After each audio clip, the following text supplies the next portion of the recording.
Well, thank you very much, and a good late morning to you, and welcome along.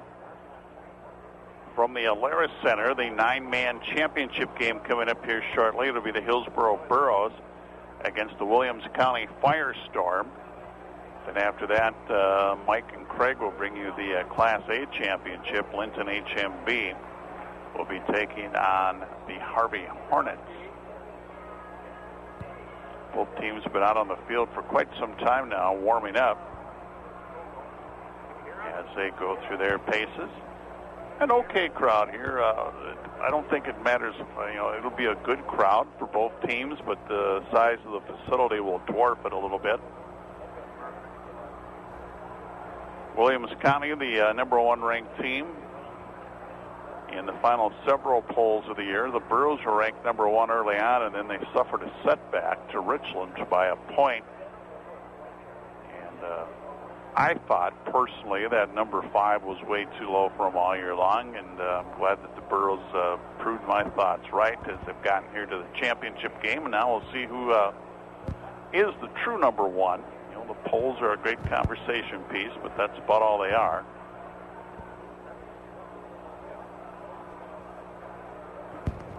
Hillsboro will be the home team on the scoreboard. They got their home blue uniforms on with the white pants and helmets.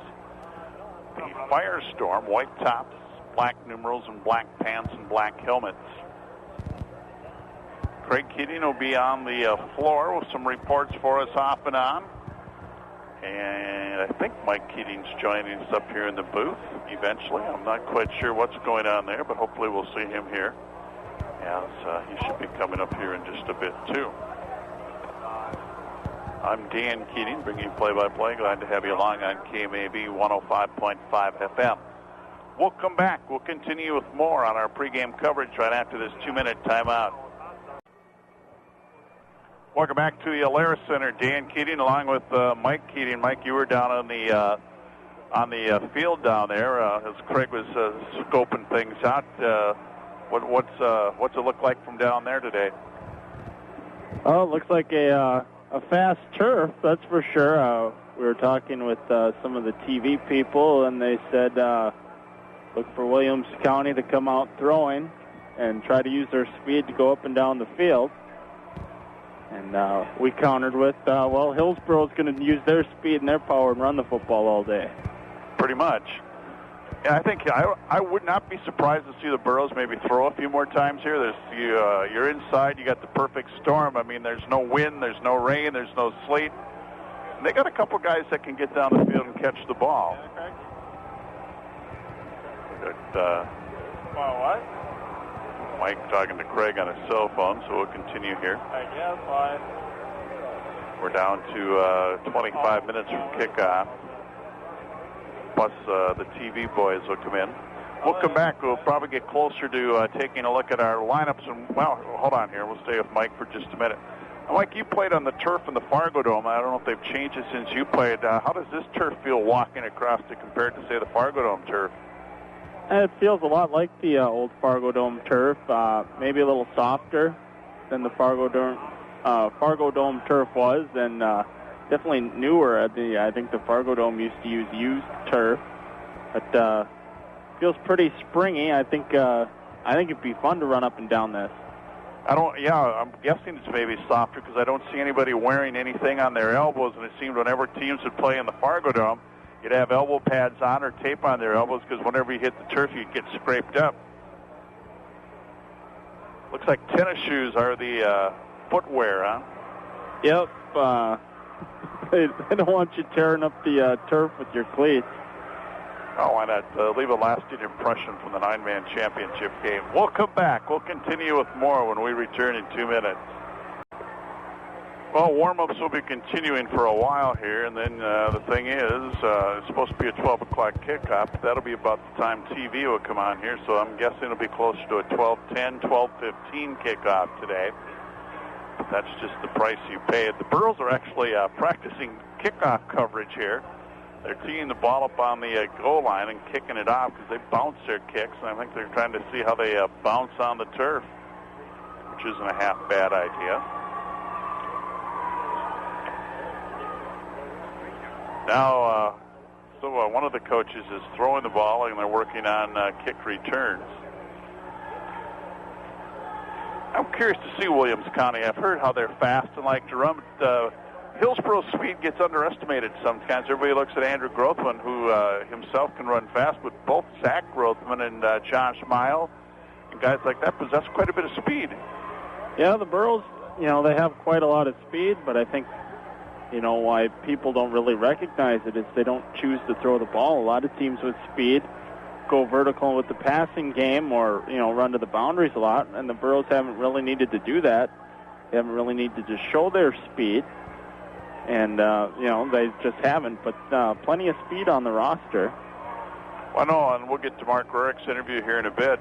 Talking to him, he's hoping to eat up as much time as they can on their possessions, have long drives. They did that against Napoleon. They still ran up 38 points in that game. But they took the opening kickoff in the second half, and they went 80 yards in 7 minutes. So that can tell you what kind of ball control they can play, too. I'm sure they, if they can control the tempo, great. If they're having short drives and racking up a ton of points, they'll take it either way, I'm sure. But, a team that likes to throw a lot, you want to keep them off the field, limit their opportunities to score. And, the further you get them down, the more liable they are to go to the air. Sure. See Hillsboro attempting to kick extra points. I haven't seen them do that since about game 1 or 2 of the season. Normally they've been just a two, going for the 2 and been doing very well with that. We did have a chance earlier to catch up with the head coaches, Tim Schaefer of the Williams County Firestorm. Williams County, by the way, is Tioga and Ray, and whoever their schools are probably co-opted with. So I see some names that look like possibly some old Wild Rose Alamo type names, but that's who the schools that make up Williams County. And, of course, Mark Rurick, coach of the Hillsboro Burros. Talking now with the Williams County Firestorm head coach, Tim Schaefer. First off, Tim, congratulations. This is when you start out the season, this is where you want to end up. Yeah, it definitely is. It's been a great year. I listened to a bit of your championship game last week when I was driving back from Hillsboro, and it was a close game pretty much throughout there against St. John. Yeah, well, St. John's has a real nice team, and I had to go out there on the snow tundra out there. They did a nice job of cleaning off their field, and had a big factor in it. But our kids came out, played hard, and it was a good, hard-fought win. Tim, when the Firestorm can control and do what they want to do, what do you guys do best on offense? Well, it kind of depends on what their defense gives us. We like to mix it up a little bit. We like to run, but we also like to throw the ball too. So we're just going to have to depend on what we can do against them. I know they're tough and physical up front, so whatever we can get out of them, we're going to try and do. They're key guys for you on offense that got to come through for you? Yeah, we're going to have to probably try and control the ball a little bit more because I know they have a ground-controlling offense, so we want to make sure we can control the ball and get some long, sustained drives too and try and get field position on them. How about defensively? Who are the key guys for you there? Defensively, it's going to be everybody up front and our linebackers and D-backs because we got to play a responsible defense and take away their high-powered option offense, which they run very well with those 3 backs and the quarterback, and their offensive line gets out the ball well, so we're going to have to play a responsibility defense and trust each other on each side that they're going to do their job. Tim, was there a point during the season where you felt that this is where you guys could end up this year? Really didn't know where we... First game of the year, we played Divide County, who's a perennial, top 5 in the state year in, year out. And we played them first game of the year, played them tough and got a win there. We thought maybe we could get into the playoffs and then be competitive, and then we beat a very good Lewis and Clark team and in the regular season and end up winning our region. And then we kind of thought, well, we might be able to do some damage in the playoffs. And we got on the road 2 weeks in a row and beat a very good Central McLean team and a very good St. John's team. We had to go on the road and beat 2 very good teams. Sounds like you got a group of guys that whatever they need to do, they kind of rise to the occasion. That's kind of the way it's been right now. And usually it seems like every week we have somebody different that'll pick it up and have a big game for us. And that's what we're going to need today. We're going to have a total team effort to beat a very good, well-coached Hillsboro team. Yeah, I mean, you get it this time of the year, it doesn't matter who does it, but somebody's got to get the job done. That's for sure. And it's going to have to be a total team effort, too, because everybody, both teams here are very, very good. Well, I think it looks like it should be a pretty good ball game, really. We're hoping it's a good ball game. Hopefully we can keep up with them and stop that option. And the biggest thing is going to be field position for us and limit turnovers and time of possession for them. Well, Tim, I appreciate the time. Best of luck to the Firestorm. Okay, thank you very much. You bet. Tim Schaefer with us, coach of the Williams County Firestorm. Talking now, Mark Rarick, head coach of the Hillsboro football team. First off, Mark, congratulations to you, the assistant coaches, the team. Season goal, I think, was to probably get to where you're going here, and you probably have one more notch on that goal ladder you want to accomplish. Yeah, absolutely. Something that the kids had talked about last spring, and as we were sending kids off to speed and strength in the summer, and certainly our spring lifts and summer lifts, and all the dedication and the commitment that the kids have shown from March until now is finally paying off. And, to me, that's the biggest thing for the kids and for my assistant coaches. We ask them to put all this time and all this work into it, and it's nice to see them rewarded for that effort. I had a chance to visit with some of your players, and I told them I could tell early on in the season that you could tell that you guys had worked pretty hard in the off season. Yeah, I think that there were some obvious differences, certainly in our strength. I think we were probably a more physical team this year than we have been in the past, top to bottom. Usually we have a couple kids that played physical football, but it just seemed like we were able to play that sideline to sideline, end zone to end zone. And then definitely our speed. It's a faster team than we've had here. I certainly wouldn't call us an exceptionally fast team, but we are a step quicker across the board, and a lot of that is directly related to what the kids did this spring and summer. I know beating Napoleon Gackle-Streeter wasn't the end all of this season because it got you to where you need to be, but it had to be very nice to beat them to get to the state finals. I think you said what our goal was, and it wasn't so much that, it was beating Napoleon. I think that was just the next team that we needed to beat to get to the championship game, which was ideally where we wanted to be. We knew that we'd probably eventually run into Napoleon again just because of the strength of their program. And to me, I think that's probably the most impressive thing about this series that we've managed to put together. The fact that both of us have played at the level where we can continue to meet in the playoffs. For Napoleon, that's their fifth year in a row they've qualified, and every one of those years, they've played past the first round, and I've put together a real impressive program there, and it was nice for us to be a part of that run. Certainly better to be on the winning end of it, though, this last week. Williams County, what do you know about them? I know they're fast, and I know they're athletic. They're going to cause some matchup problems for us. They're going to throw the ball more than we've seen this year, with the exception of maybe Hankinson. They've got some real speed demons on the field. They're running back, placed at the state 100 track last spring, and two very good athletes, one at quarterback and another one out of the slot receiver. I think in the defensive backfield we're going to have some mismatch problems. We're going to have to see some increased play out of our defensive line. We're going to have to force the quarterback to run around a little bit and maybe make some throws earlier in his progression than he would like to in order to have some success. Well, you guys have had to work on, ever since the Richland game, I think you've had to work on the pass defense a little, so I'm guessing that work you're hoping pays off in the championship game. Yeah, that's what we're looking for. I think the one real problem that we'll have in this championship game is just the difference in team that we match up with. We've been lucky enough in the playoffs to draw running teams the whole time, and certainly the strength of our defense is in stopping the run, and I think we've done a real nice job of that throughout the playoffs. This is the first time that we'll run into a team that's pretty handy passing the ball. And, like you said, it's kind of been an emphasis for us the last 2 months, and we'll certainly see if it pays off or not. I guess, your last two playoff games, both Oaks and Napoleon had to throw, so you did get some work against playing pass defense. We did get a little bit of it, but, unfortunately it's against teams who don't prioritize the pass. And, you could certainly see it with Napoleon.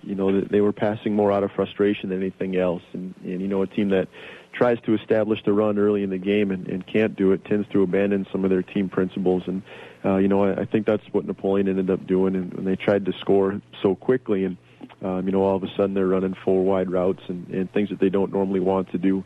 In this game, Williams County is, their routes will be design routes and stuff that they've worked on all year long.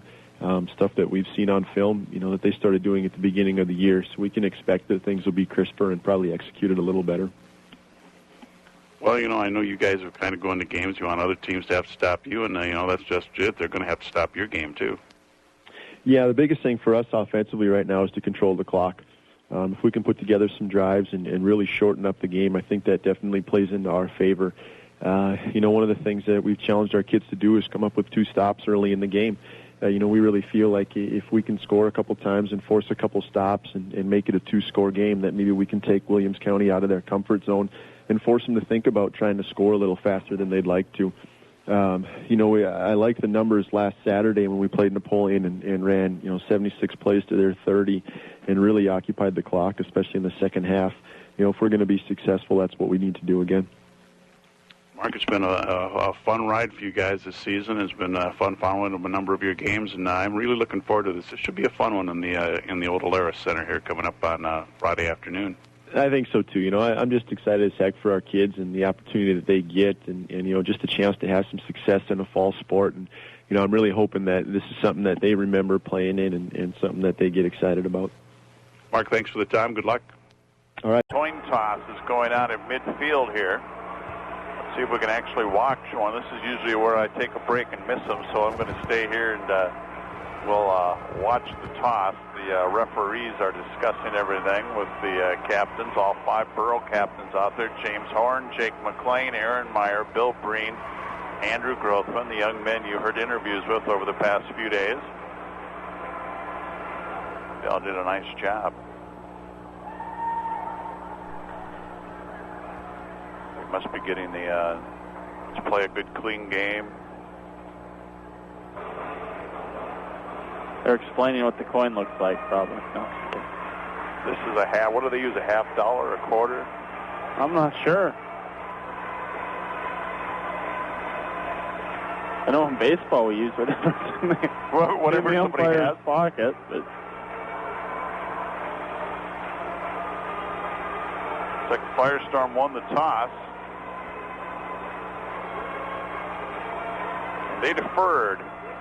That means the Burros better take the ball, or you're going to play defense twice. Yeah. I understand that that happened to them either this year or 2 years ago. I understood that. I remember when that happened to Mayport CG that time you guys played in the Dome. But it does. Sometimes you get confused. We'll see the Borough offense right off the bat as the Firestorm defers and the Burros will receive. We're still a ways away from kickoff. Mike and I will return. We got Craig on the field. We'll be hearing from him as well. We'll be back with more when we return here in 2 minutes. Welcome back to the Alaris. Hillsboro's left the field again. They've been on and off a couple times. They came back for the coin toss. Firestorm has never left the field. Both teams, Mike, nice crowd for a long drive for the Williams County folks all the way across the state. Hillsboro, it's just a little stroll up the highway. Cup of coffee away, as their sign says. Well, you never know when you're going to get back to an event like this. It's been 12 years. Yeah, and for Williams County, I don't know, Tioga or Ray had not really 9-man powers, so. No, that's for sure. Scott Olson, one of the assistant coaches for Hillsboro, I believe started on that 96 team as a sophomore then.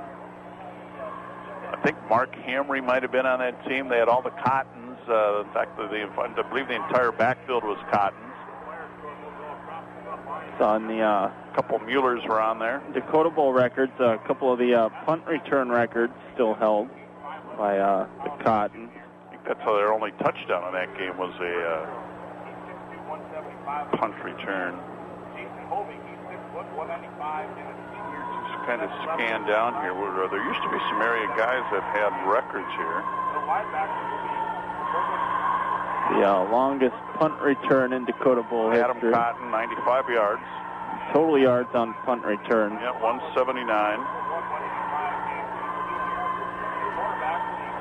They really should do these by class, these records.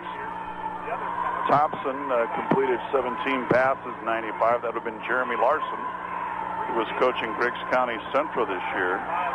Johnny Thompson of Hatton Finley Sharon still holds the record for touchdown receptions with 3.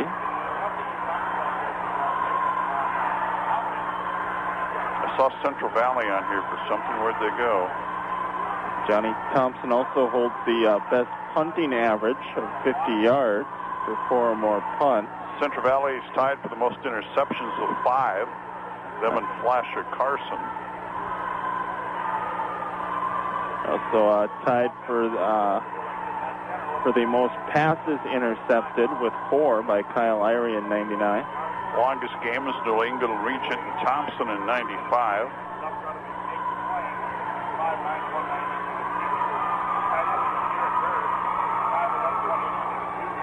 like most of the records in here. They're all 9-man records. What's that? They're all 9-man teams who have set records here in the Dakota Bowl. It shouldn't be a complete surprise, I guess.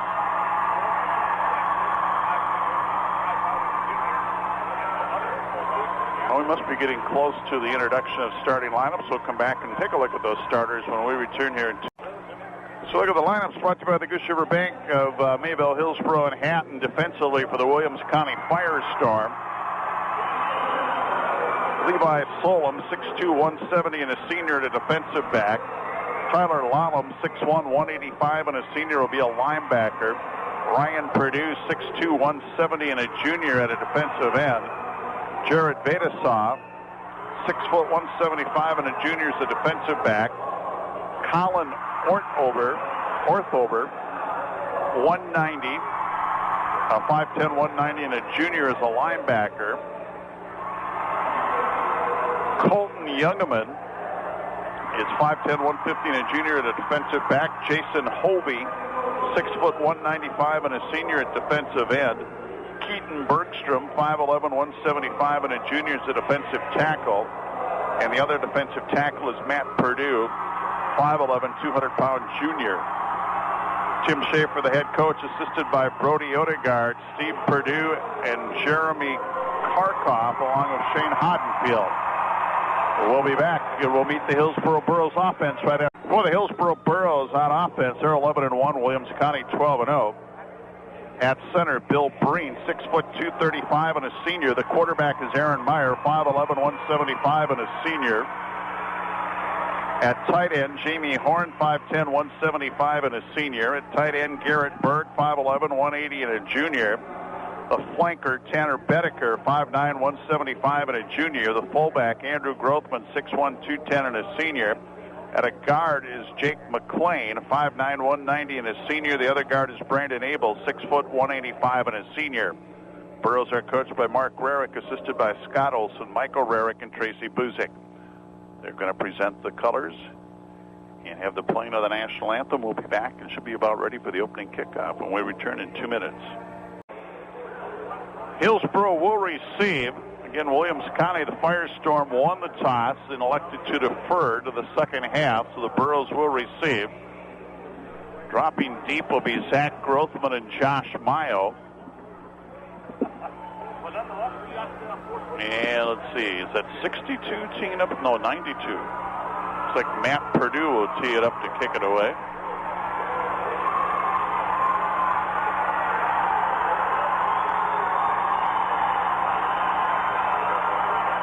Waiting for the football is Perdue.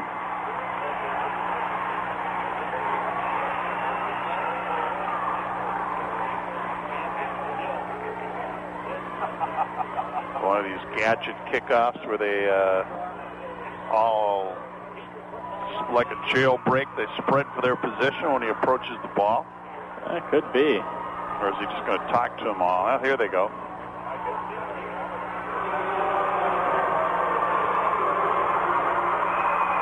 Well, they set up a little deep, don't they, on their kickoff team?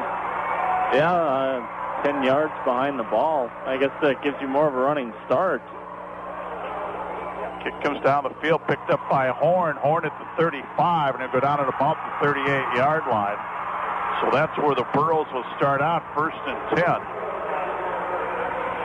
Looks like the Firestorm likes those short kickoffs, too. The Burros know what to do on those. That's what they do all the time. You bet. Now what are they going to call it, 37? Now 38 is what the official scoreboard says. So 1st and 10 Burros from their own 38-yard line. Power I set on first down. Meyer keeps it himself, and Greeley doesn't go anywhere. On the tackle was Keaton Bergstrom.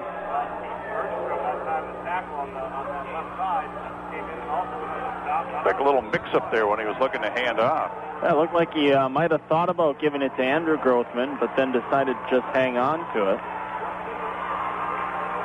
2nd down, a long 10 here.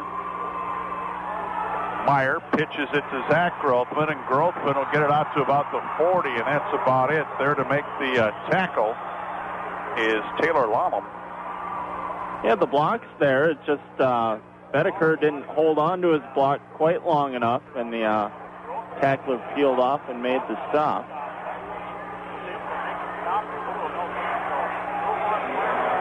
Third down and 8 to go. From the 40-yard line, they're on for the Burros.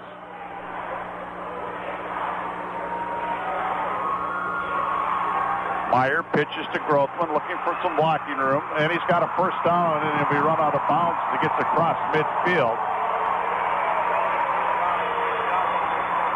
Myers looked a little tentative, hasn't he, on his who to go to the first couple times here? Oh, looks like Williams County is doing a good job. The defensive end kind of moves down the line, shuffles there, and he's right in Myers' face.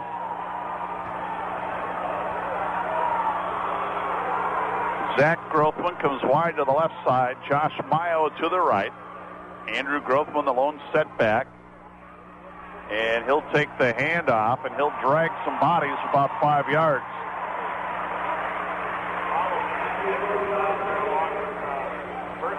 He's 2nd down and 5. Not a bad job by Grothman there. He got hits about a yard upfield. He just kept spinning and powering his way forward. He's fun to watch. He's strong enough to just have guys on his back and take them for a ride. 2nd down 5, just shy of the Firestorm 45-yard line. Little trickery there, fools nobody. Lallam on the tackle. Like that time they tried a little counter play. The running back didn't follow the fullbacks and didn't quite work out so well. A loss of 3 will set up a 3rd down and 8. Well, Firestorm have scouted the tape pretty well. They're ready to come after him right off the bat. Get a wide out left and right. Zach Grothman and Mayo. Hand off Andrew Grothman, and it's like, stop me if you can. It looks like he's got another first down.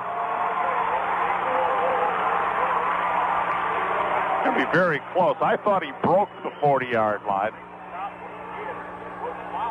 Well, he dove ahead with the football, and I guess the officials saying his knee was down when he was at the 40. That's first down.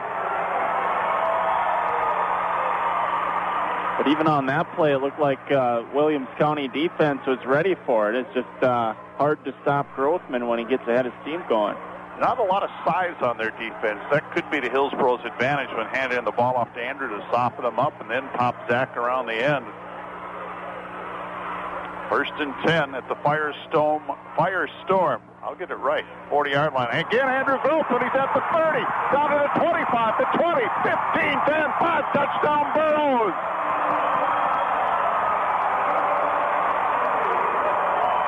He got into the open field, and he was pulling away from the alleged speed of Williams County.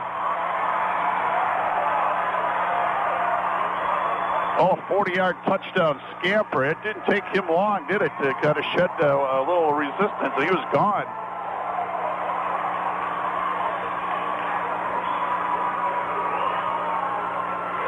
Hillsboro will attempt to go to 2 for 2 here. The score comes 9:08 to go first quarter. Meyer hands it off to Grothman, and they're not going to get in, so the run is short. That took a while to develop. 9:08 to play first quarter. It's the Hillsboro Burros 6, Williams County nothing. Back with the Burros. 9:08 to go. Hillsboro scores on a 62-yard drive. Andrew Grothman on a 40-yard run. You know, looking at the replay on that, it looked like Grothman just got through a couple arm tackles, and Bedeker blocked the only other guy that would have had a chance upfield. And, you know, he essentially went in untouched other than a couple little arm slaps at the line. Horn set to kick it away. Looks like Levi Solom is one of the deep guys. Can't pick up a number on the other gent over there. That's Lallam.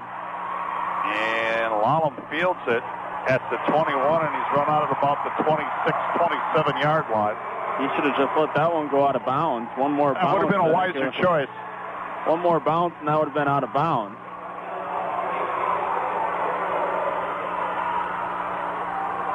They'll put it at the 26.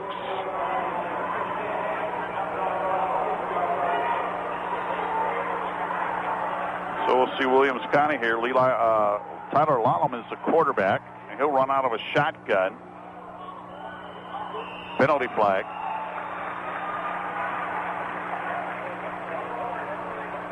Running backs are Jared Batasa,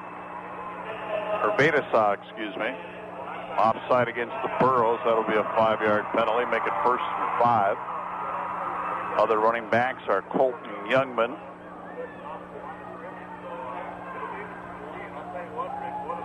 And Ryan Perdue.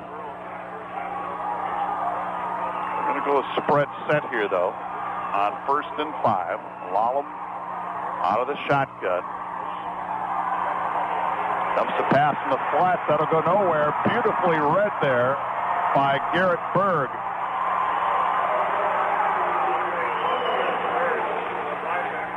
Caught that 7? 23, I thought. 23. Wyrock. One of the running backs. They lost, 2 yards on that? Gained 2. No, they lost because they picked up the 5 on the Oh, penalty. yeah, I lost it. Yeah, I lost it, too.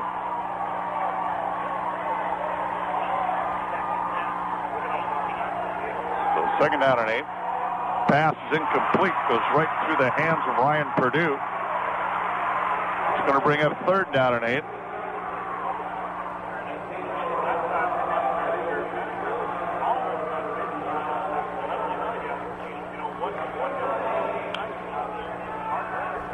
Wonder where Michael Rarick is talking to the coaches from up above, because I'm used to him sitting next to me. That's a good question. There's a lot of places you could put him here. Yeah, they must have a coach's box up here somewhere. 3rd down and 8. Again from the shotgun is Lallam. Dropping straight back to throw. Wants to go deep with the football. And it's picked off by Tanner Bedeker.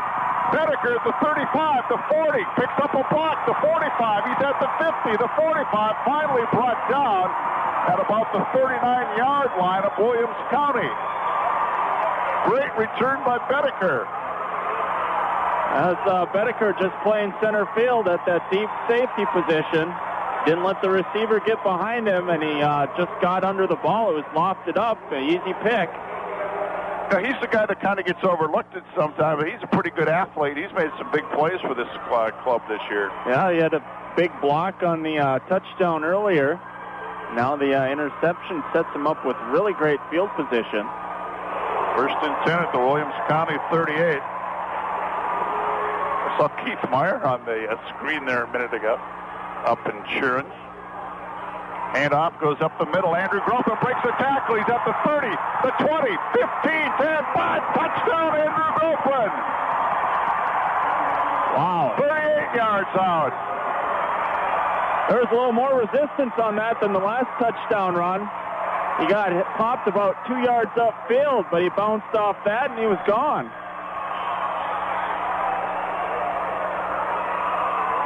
Makes it 12-0 Hillsboro. A one-play, 38-yard drive.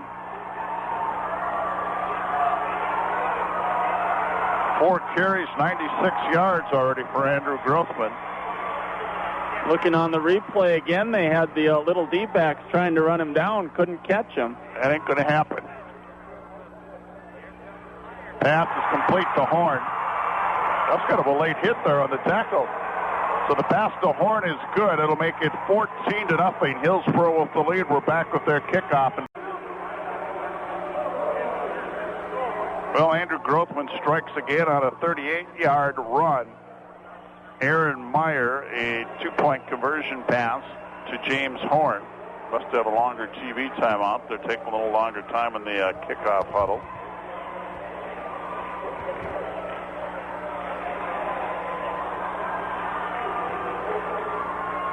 So a one-play, 38-yard drive, and Hillsboro quickly up here, 14-0.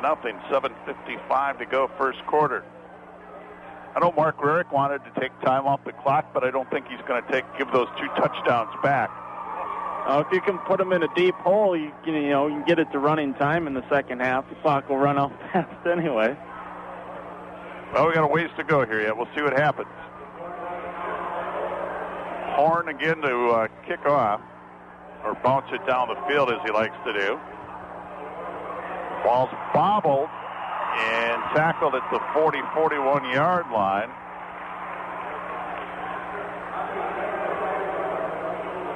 Is Jordan Rayhawk.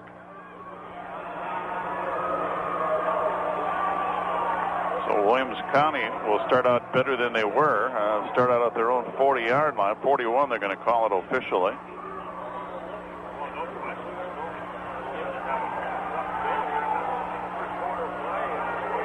Now, do you call this the pistol formation when they're out of the 4? I've heard that used instead of the shotgun from the 9. Now they pitch the ball back and still know where to run. And finally, Garrett Burke's going to come in and make the tackle on Jared Vatasov. Oh, he broke about 4 tackles and only got back to the line of scrimmage.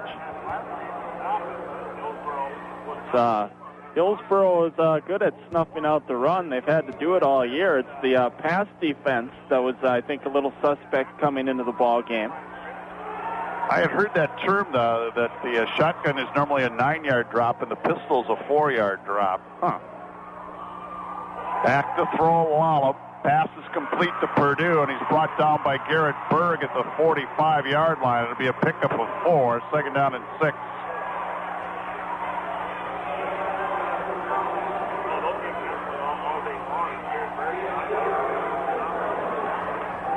Burrows must be playing a little bit of a zone. It looks like he snuck out and found a little window between the 2 D-backs there. Thought for a minute that Berg had grabbed his nose or his face mask there, but it was just around the helmet, I think he tackled him. Wallop dropping back to throw. Abel puts a little pressure on. Bedecker almost had his second interception. It'll go incomplete and set up 4th and 6.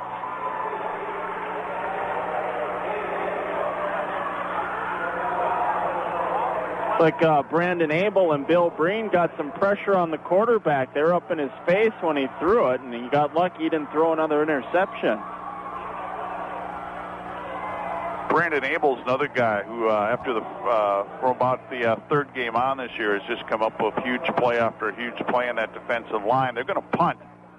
Lallam gets his foot into it, and the ball's going to bounce and hop out of bounds at about the 20-yard line. Oh, I didn't think it went that deep. They're going to spot it at the 18. I don't know if I agree with the spot there. Oh, that's what you get when you have the official running 20 yards behind the punt trying to determine where it went out. That didn't go up that deep, but whatever. More yards to pick up rushing, I guess. Yep. So 1st and 10, Hillsboro from their own 18-yard line. 14-0 Burrows, 6:25 to go. Hillsboro ran 76 plays, I believe is what Mark Burrow told me, against Napoleon last week. Aaron Meyer will keep it himself, turn it upfield, and get a couple. Tackled by Matt Purdue. It's one of the few times he didn't have someone right in his face as he went down the line. Second down and 8. The exception of Breen, who goes about 235, the Burrows line is not the biggest in the world, but they're good technicians. They block well. Zach Grothman to the left, Mile to the right. Hand off Andrew Grothman, and that time they get him down low. He picks up about a yard. Yeah, they might not even give him that. And now they move it ahead a little bit. 3rd and a long 7.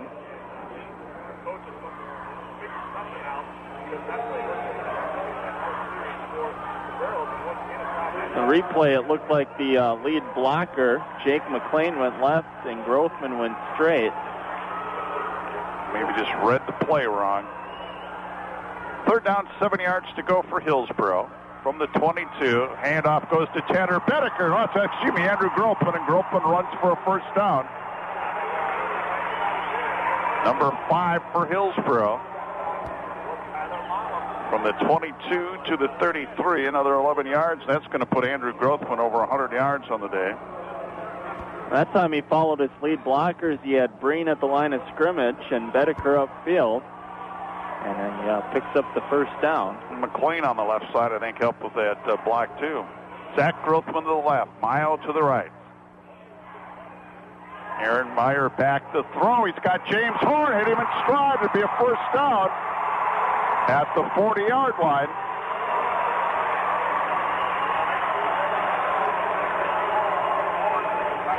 .26 on the completion. Yep. You know, I've seen the Burros play a couple times this year earlier in the season. Sometimes I think that's the only pass play they have. It just seems like they love to throw it over the middle to the tight end when they do throw it. Yeah, I've seen him catch it. I've seen Bird catch passes. There goes Andrew Grothman. Grothman breaks the tackle. He's gone. He's at the 10, the 5, touchdown from 41 yards out.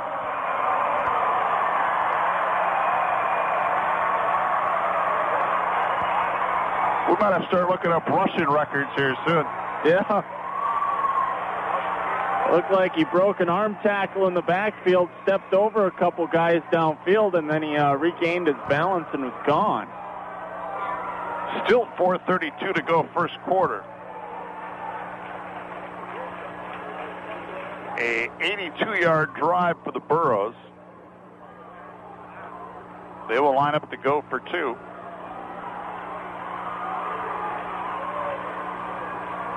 Mayo, and now Grothman goes in motion, and now we got a penalty flag.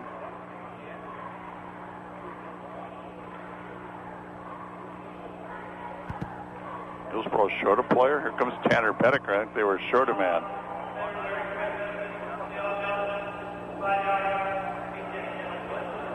Five yards. What did they call that?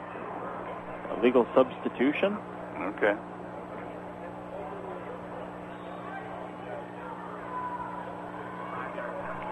Everybody was out there. How do you do that? I'm not sure. Pitch back, Zach Grothman. Zach Grothman finds running room, and he's in for the 2-point conversion. That'll give Hillsboro the lead, 22-0 Hillsboro. 4:32 to go, 1st quarter. We're back with 22-0. Hillsboro has the lead. 82-yard drive. Andrew Grothman capped it off on a 41-yard run. Zach Grothman ran in the 2-point conversion. And still 4:32 to go, 1st quarter.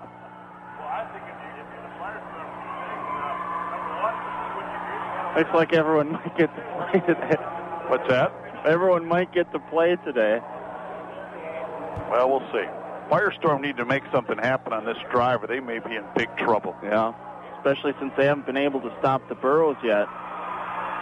Kick is returned again by Ray Hawk, and he'll get it at the 45, so even a better spot for him here.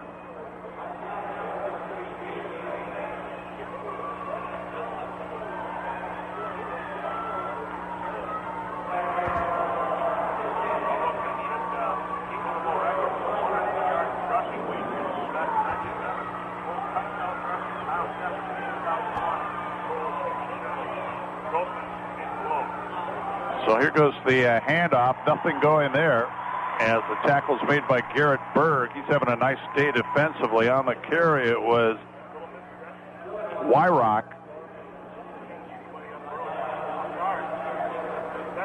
No gain on the play.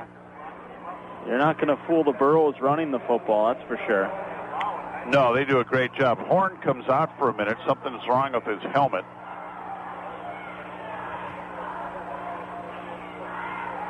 Snap is high. Lallam wants to carry it. There's nowhere for him to go. He's just snowed under by Burrows. In to replace Horn, Derek Moan is in there, number 55. Senior, 6'1", 211. That'd be a loss of 1. That was Lallam on the carry, right? Yep.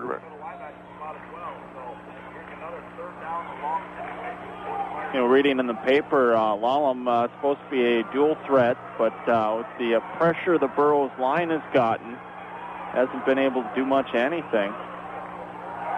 Back to throw is Lallam. Here comes Breen. He gets the pass away. It's caught by Wyrock, but he's short of a first down.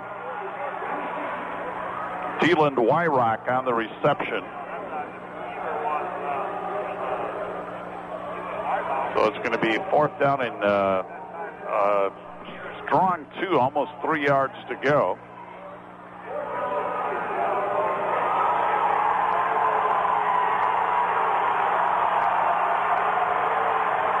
And the Firestorm will go for it here.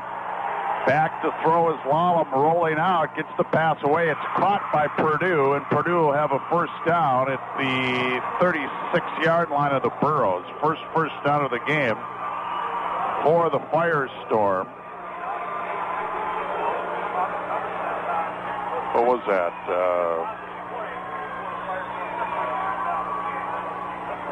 It's about, what was that, about 10 yards? Yeah. Lallam's pass incomplete. It's dropped.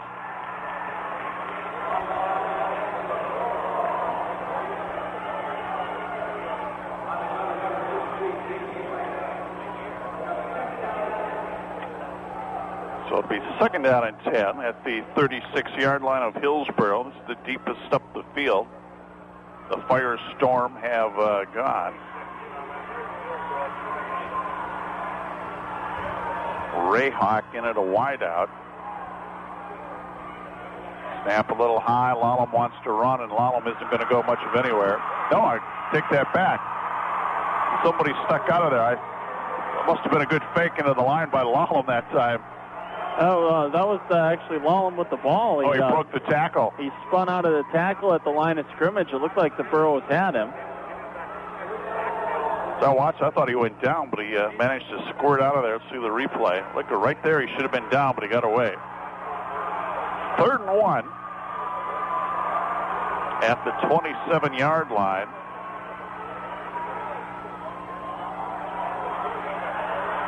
And a first down on the run that time by Hobie.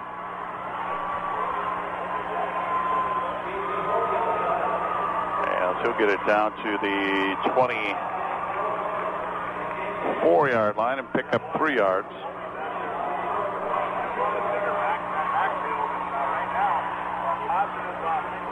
(22-0). Hillsboro with the lead.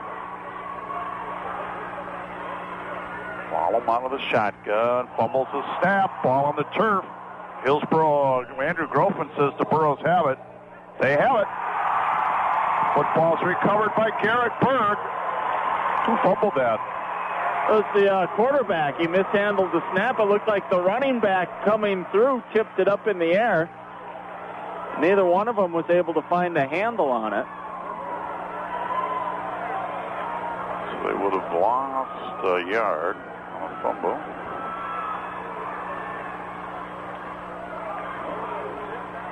So the Hillsboro Burrows get the football back, 1st and 10 from their own 25-yard line. Fumble by the Burrows. And they're fighting for the football. Looked like Hillsboro got it back. Meyer had his arm around it.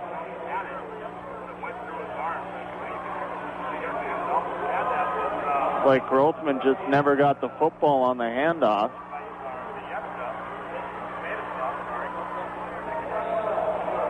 So that'll set up 2nd down and 12. Minute 7 to go, first quarter. Burrows up 22-0. A wild a Firestorm drive did something Mark Rarick was looking to accomplish with his own offense. It ran some time off the clock. Meyer fakes the handoff to Grothman. Aaron Meyer's got some running room. Meyer's going to pick up a first down. Meyer goes out of bounds.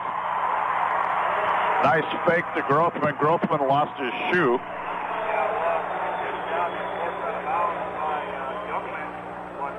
Youngman forced him out, but Aaron Meyer went from the 23 to the 38. He picks up 15 yards. The eighth first down for Hillsboro. Grothman's going to come out here for a moment. Alex McLean will come in at fullback.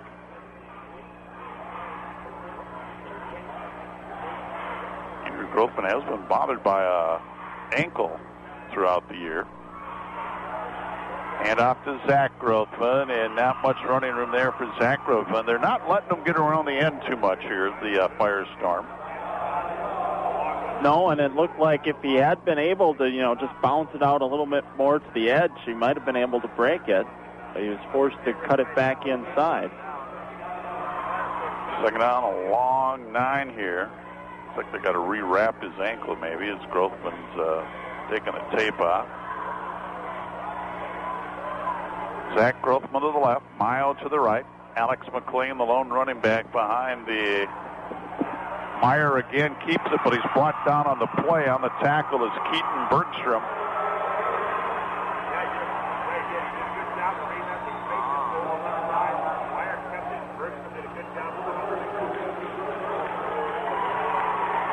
And the first quarter will come to an end after one on the Aquapure Water of Hillsboro scoreboard. It's the Burros 22, the Fire. Andrew Grothman getting his ankle retaped. He'll be back. Meyer pitches to Zach Grothman, looking for some running room. He picked up a block. He's got a first down. Zach Grothman's still on his feet, and he's all the way down to the 41-yard line of Williams County. So he goes from the 39 down to the 41, a 20-yard pickup by Zach Grothman, his longest run from scrimmage.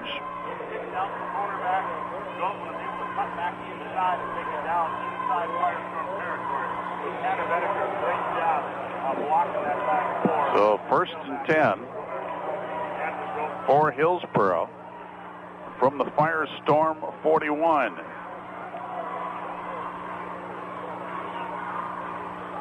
Meyer hands it off to Bedecker, and they were ready for him. Up off the bottom of the pile is Levi Solom. Loss of a yard. Yeah, it was actually Lallam, Rick, that made the initial stop. Also, Levi Solom was in there, too. Good read that time defensively by the Firestorm, but not first down, Rick. It'll be second down and 11.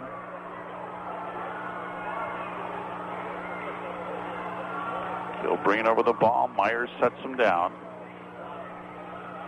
Pitch back. Zach Grothman picked up another block. Grothman finds the seam. Grothman tried to cut to the outside. He finally goes down. He's close to a first down. Nice run, Grothman, and he got a little seam to run through there.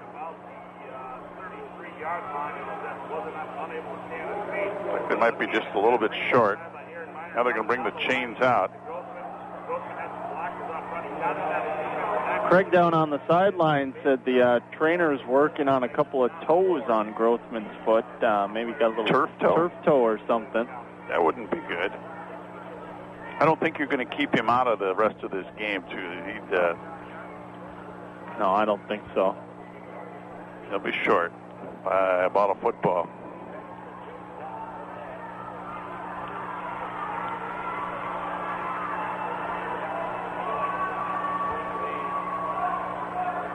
So it'll be third down and short yardage here. It's a 10-yard pickup because they had second down and 11.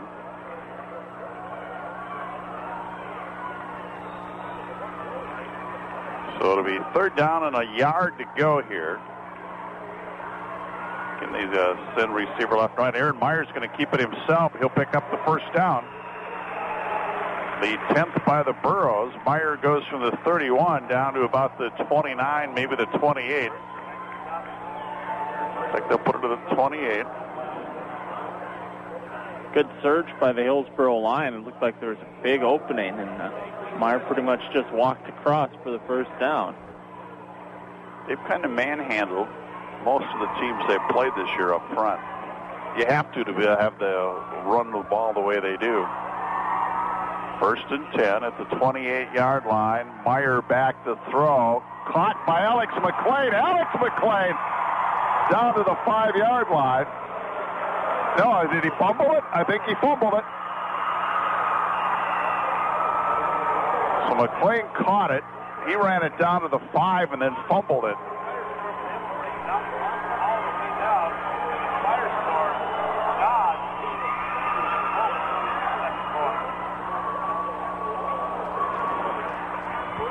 So that would have been a 23-yard completion, and then they lose the ball on a fumble.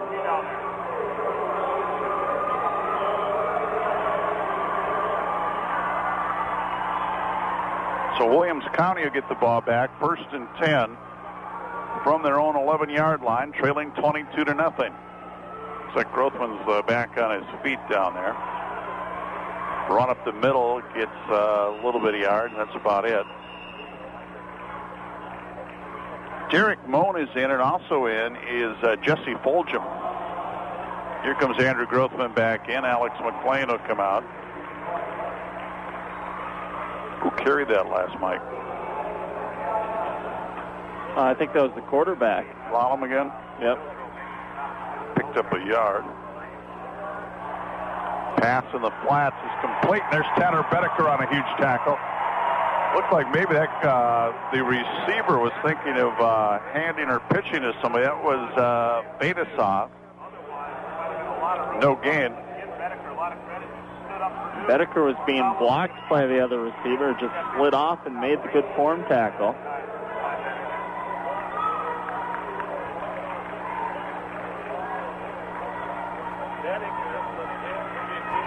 So it'll bring up 3rd down and 9 yards to go. Football at the 12-yard line of Williams County. Snap to Lallam, hands the football off to Wyrock, and Wyrock finds a little bit of room out to the 15. Brought down by Alex McLean, or Jake McLean, excuse me. So it'll be 4th down.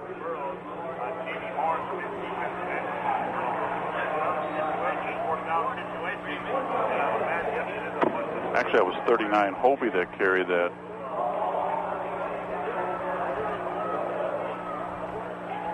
Lallam back to punt, has time. Horn almost got a hand on that. And it's going to hop out of bounds on the Williams County side. And this will be at the 38-yard line of Williams County.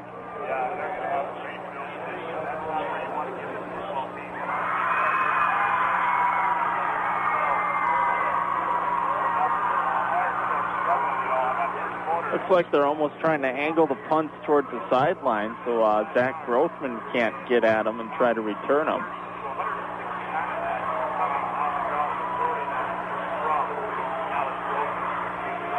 Andrew Grothman back in for the Burros. 1st and 10 from the 38. Aaron Meyer fakes the handoff to Andrew Grothman, keeps it himself, gets inside the 35.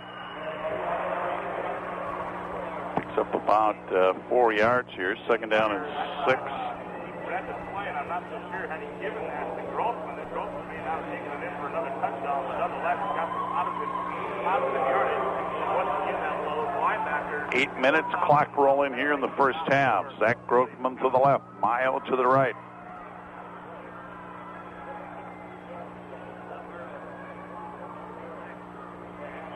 Andrew Grothman takes the handoff, fights ahead for a couple.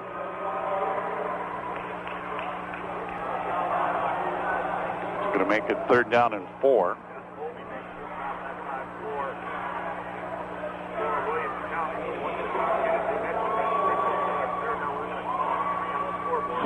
.25, 22-0 Hillsboro. We're in the first half, 9-man championship game. Burrows with 3rd down and 4 from the Williams County 32. Meyer keeps it himself. Aaron Meyer should have a 1st down.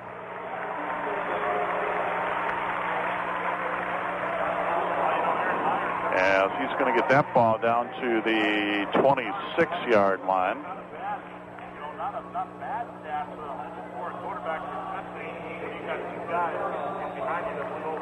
So 1st and 10 Hillsboro.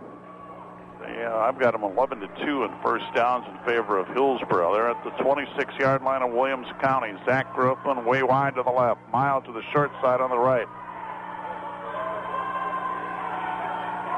again, Meyer keeps it, as Meyer's been finding some running room, and he'll pick up 4 or 5. He's down to the 22-yard line. It'll be 2nd down and 6.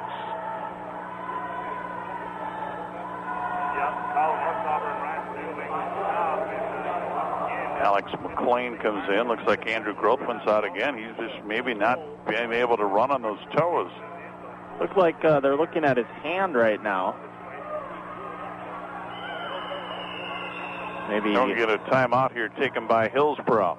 6:16 to go first half. Hillsboro leads Williams County. 2nd down, 6 yards to go for Hillsboro. They're at the 22-yard line of Williams County. Andrew Grothman, looks like they taped his hands up. I wonder if he maybe scraped him on the turf. He might have. It kind of looked like the official made him go off, maybe cut his hand or scraped it, maybe a little blood on it. That could be. I see they also got one of his elbows taped. Meyer back to throw, and he's going to go down for a loss. In on the quarterback sack is Bergstrom. And that'll set up 3rd down and long. That brings it back to about the original line of scrimmage. Yeah, Keating Bergstrom did a good job that time of blowing up that offensive line and getting that offensive backfield. Andrew Grothman back in on 3rd down and 10. 5:50 to go here first half. Handoff goes up the middle to Andrew Grothman. He'll get it down to the 21-yard line.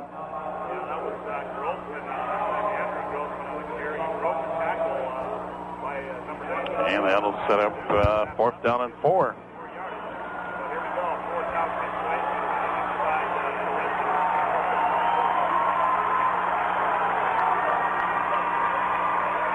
So 4th and 4 here. Meyer pitches to Zach Grothman. He's looking for some running room, and Grothman, they can say he went out of bounds short of a first down. In fact, he hardly picked anything up, so the Firestorm will take over on downs. And I would guess, Mike, that was more important for the Firestorm than it was for the Burros at this point in the game. Yeah, the Burros already have the huge lead, and, up 3 scores, up 4 scores, not that much of a difference, but Williams County, there's only so far you can come back. Big for them, and, it's a lot deeper than Hillsboro usually pins opponents. All the, short kickoffs and stuff they do. So something wrong, Brandon Abel. I see he's out of the defensive huddle. Williams County must have took the timeout. We're back here in a minute. Pass completed to Wyrock. Picks up 3 yards.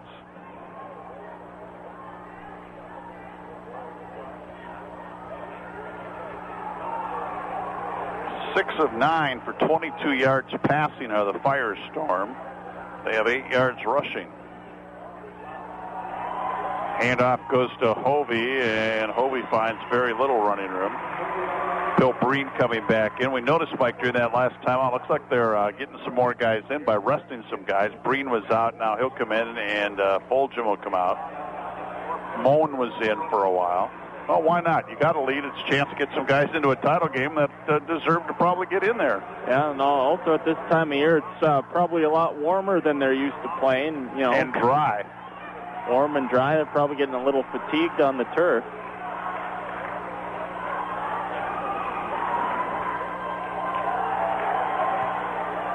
Pass is complete. Looking for running room, and now retreating on the play. And Purdue brings it up the field, and he'll pick up a first down. Caught the pass and had to come back. Oh, maybe there was an illegal block in there somewhere, but no penalty. Now the officials say they're just short. So they pick up about 5 yards on that pass completion. Did about 40 yards of running to pick up 5 yards. He ran all the way across the field and then upfield. We've got a timeout by Williams County. Another timeout. We'll come back. We'll return here with more in 30 seconds.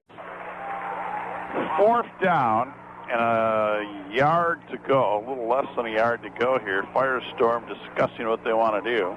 I have a hunch they may go for it here. It's a dangerous spot to go for it on your own 30. Well, it appears that's what they're going to do. Got to make something happen. Well, maybe not. Lallam's got a deeper drop. Well, he's going to go out of the shotgun. Lallam back to throw. Here comes Bill Breen. Breen giving him a chase. Horn giving chase. Passes away, and it's incomplete, and the Burros will take over, and a great opportunity for them. So the gamble did not pay off here for Williams County. Looked like Lallam had a receiver downfield, but trying to run away from Breen, he wasn't able to get anything on the ball, and the pass ended up bouncing on the turf about 10 yards short of his target. Hillsboro will have it 1st and 10 at the Firestorm 30-yard line, leading 22-0. 3:05 to go first half.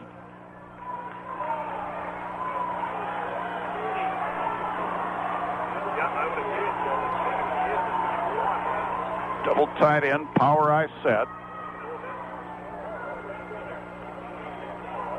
Meyer keeps it. He faked the handoff. Aaron Meyer's got room. Meyer's at the 10, the 5. Touchdown, Aaron Meyer from 30 yards out.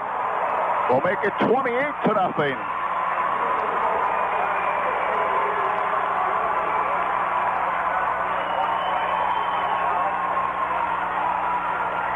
So Aaron Meyer goes the distance, a one-play 30-yard drive with 2:56 to go in the first half. He does such a good job selling those fakes. Yeah, he really does. When I interviewed him, I told him that. I said, there's many times I think Grothman has it, and there you go running around end with it. Hillsboro lines up. They could make it a 30-point lead here. Hand off Andrew Grothman, and Grothman fights his way in. So with 2:56 to play in the first half, it's Hillsboro 30, Williams County nothing. Will return in 30. Hillsboro up by a score of 30-0. Horn will tee it up to kick it away. 2:56 to play.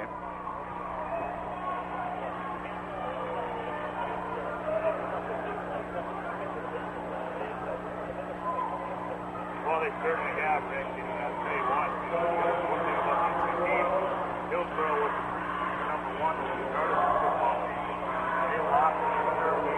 Horn has it teed up. Williams County became number one. Remained there the rest of the year. But right now, I think the Hillsboro girls are showing everybody the similarity. And he'll pooch it down the field. Boy, it took a good hop for him, and it hopped through a couple guys, and Lallam's going to be down back at the 19. I thought that was going to go out of bounds, and it rolled the other way. If he might have let it have one more hop, which, maybe he didn't have, the Burros were right on him, I think it might have gone out again. It's one of those things you don't really want to gamble on it if it doesn't bounce out of bounds. I'm surprised that Hillsboro hasn't recovered a few of those kicks when they bounce like that. Earlier in the season, I saw him recover a couple. But, this far in the season, you can probably look on game tape and see that they do it. It's easier to recover them when you can catch them off guard. They do a little inside handoff, and that didn't really fool anybody. On the carry that time was Wyrock. And he'll pick up 2 yards. He gets to the 20.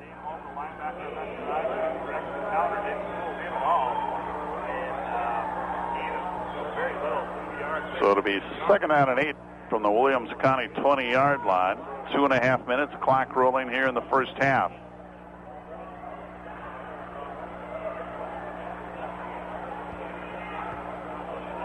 They'll hand it off inside again, and Betasaw isn't going to go anywhere. Tanner Bedeker grabbed a jersey, and he held on until he got some help. No, that was Grothman that grabbed. Andrew grabbed the jersey. Timeout Hillsboro. Well, Burros figure they can get one more score maybe here in the first half. They take a timeout. We're back here in 30 seconds. 30-0. Hillsboro has the lead. 2:11 to play here in the first half. Burros took the timeout. It's 3rd down and 6 to go here. for the Firestorm from their own 22-yard line.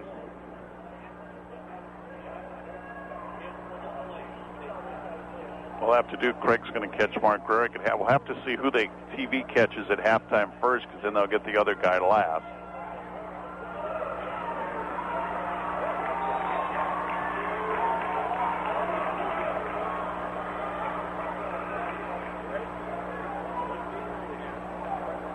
Lallam from the shotgun. Lallam with the deep drop. Breen under pressure. Breen knocks him down, and it's broken up, incomplete. Back on the coverage was Tanner Bedecker and Zach Grothman. It's going to bring up 4th down and 6. Double coverage that time. It was Bedecker along with Grothman that was down there before the Burrows. I think they might punt this time. After seeing the result when they didn't punt last time, I'm sure they're not going to take too many more big gambles like that. Mayo drops deep. Lallam to punt. Gets the snap. High spiraling kick. Mayo calls for a fair catch at the Hillsboro 46-47 yard line.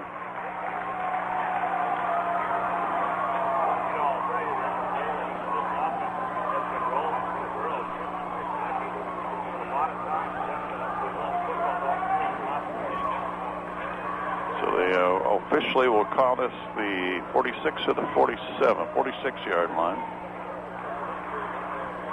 Now, Hillsboro's got plenty of time, minute 56 to play. They have one timeout left.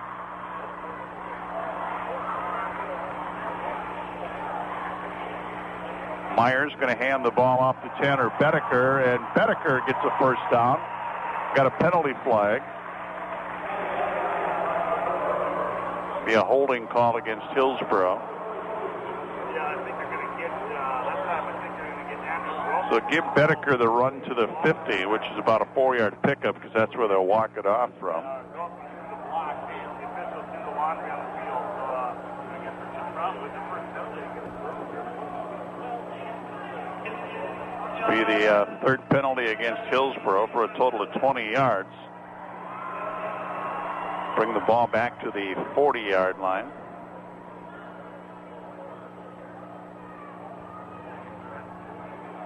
Minute 49 to go in the half. First and 16 Hillsboro from their own 40.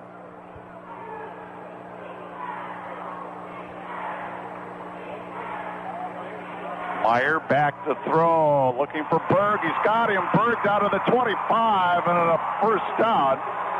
Who says the Burrows can't throw? That's what I was thinking when I got pushed back on the holding. That's just going to make the Burrows go to the air. They will spot it at the 22, so about a 38-yard completion there. Boy, those tight ends have been wide open. You know, they were looking for the run so much. 61 yards passing now. Meyer keeps it himself, and he'll be tackled out of bounds.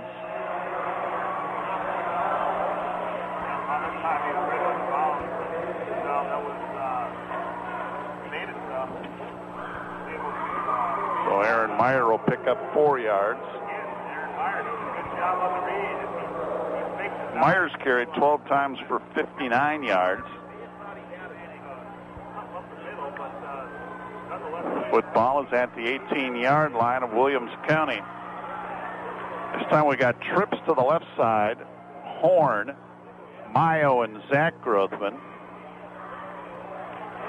That's what I thought. Nope, fake. And Meyer's going to run out of bounds. I thought maybe Grothman would get it, but Meyer faked the handoff.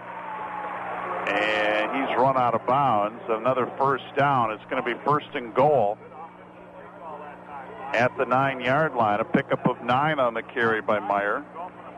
Yeah, 3 receivers out in the bunch on the left, used as a decoy there. But of course it was. Only 2 D-backs covering 3 guys over there. If they they could have thrown a touchdown pass there. If they had wanted it, they could have thrown. First and goal at the 9 for the Burros. Minute 14 to go in the half. fumble picked up by Zach Grothman. Unfortunately for Grothman, he'll take the loss on this. And they'll spot it at the 13.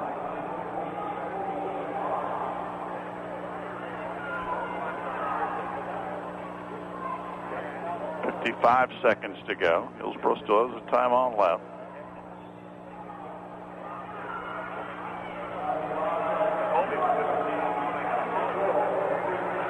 See if they throw this time. They send the trips, Horn, Mayo, and Zach Grothman to the left side. Somebody should be open in the end zone. Incompleted pass intended for Zach Grothman. Wanted to hit him on the flat. They should have just went to the end zone. First incompleted pass by Meyer. That's going to set up 3rd and goal with 32 seconds to play from the 13.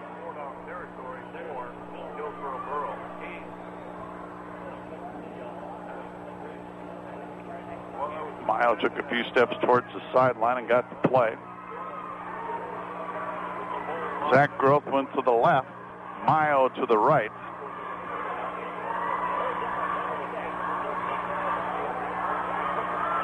Incompleted pass to try a little slant play there. Just didn't get it high enough on the throw. He could have got Grothman in stride coming slanting towards the middle, but he ended up throwing it at his knees. The last 2 passes have been the main problems, but they've been too low. Tanner Bedecker comes in. He's not used to throwing more than 3 or 4 times a game. Maybe his arm's tired. 4th and goal from the 13. 28 seconds to go in the half. Pitch to Zach Grothman, and he doesn't have enough room. I don't know why you go near side on that. You should go wide side. I always think on those plays because there's just too many bodies there. But he runs it down to the 6 or 7. And that's where Williams County will take over. Coaches seem to always disagree with me, but I think in that situation, if you're going to pitch, go where you got some room to run. Especially when you're pitching it to your speed guy. You know, I'm not going to second guess the Burroughs coaching staff, not with the way they played this year. But, you see a lot of coaches do that. So Williams County will take over on their 7-yard line. With 22 seconds to go in the half, Lallam back to throw. He completes it to Purdue, and Purdue will pick up a 1st down. That's Ryan Purdue.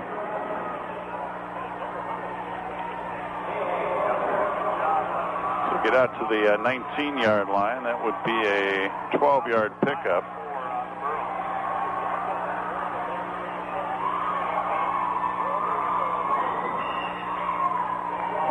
Another pass caught, and a timeout taken by Williams County. I think there's incompletion, they call it. Incompleted, okay. I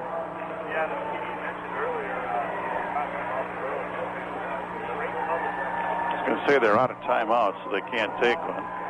5 seconds to go in the half. Hillsboro with the lead, 30-0.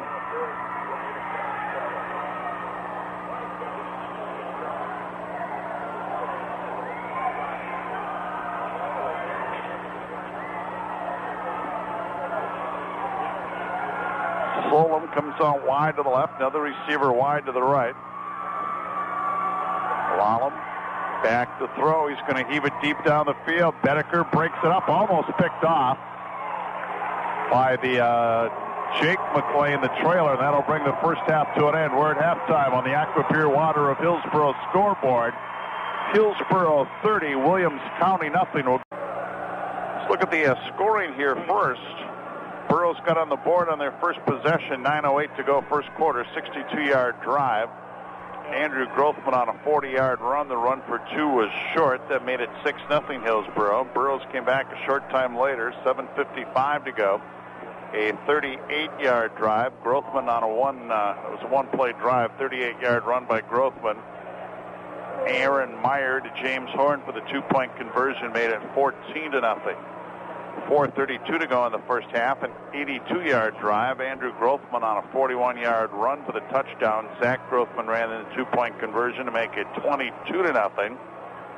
And Then with 2:56 to go in the half, Aaron Meyer on a 30-yard run. Andrew Grothman ran in the two-point conversion to make it 30-0, which is where we stand at the half. We're at the half, 30-0. Hillsboro the lead we're on, which means we'll have running time to start the second half. You don't see that in the state championship game too often, but we will have running time. Let's look at the team and individual numbers. Hillsboro 335 yards of offense to 59 for Williams County. The Burros with 274 yards rushing, 61 yards passing for their 335. On the ground, Andrew Grothman has carried the football 9 times, 157 yards and 3 touchdowns. Aaron Meyer, 13 carries, 68 yards and a touchdown. Zach Grothman, 8 carries, 46 yards. Tanner Bedecker, 2 carries for 3 yards. In the passing department, Meyer is 3 of 5 for 61 yards. Horn has James Horn, 1 reception for 26 yards. Alex McClain caught 1 for 23 yards. And Garrett Berg, 1 for 38 yards. Williams County, 20 yards rushing, 39 yards passing for their 59. On the ground for Williams County, Vitasa, Jared Vitasa, has 2 carries for 2 yards.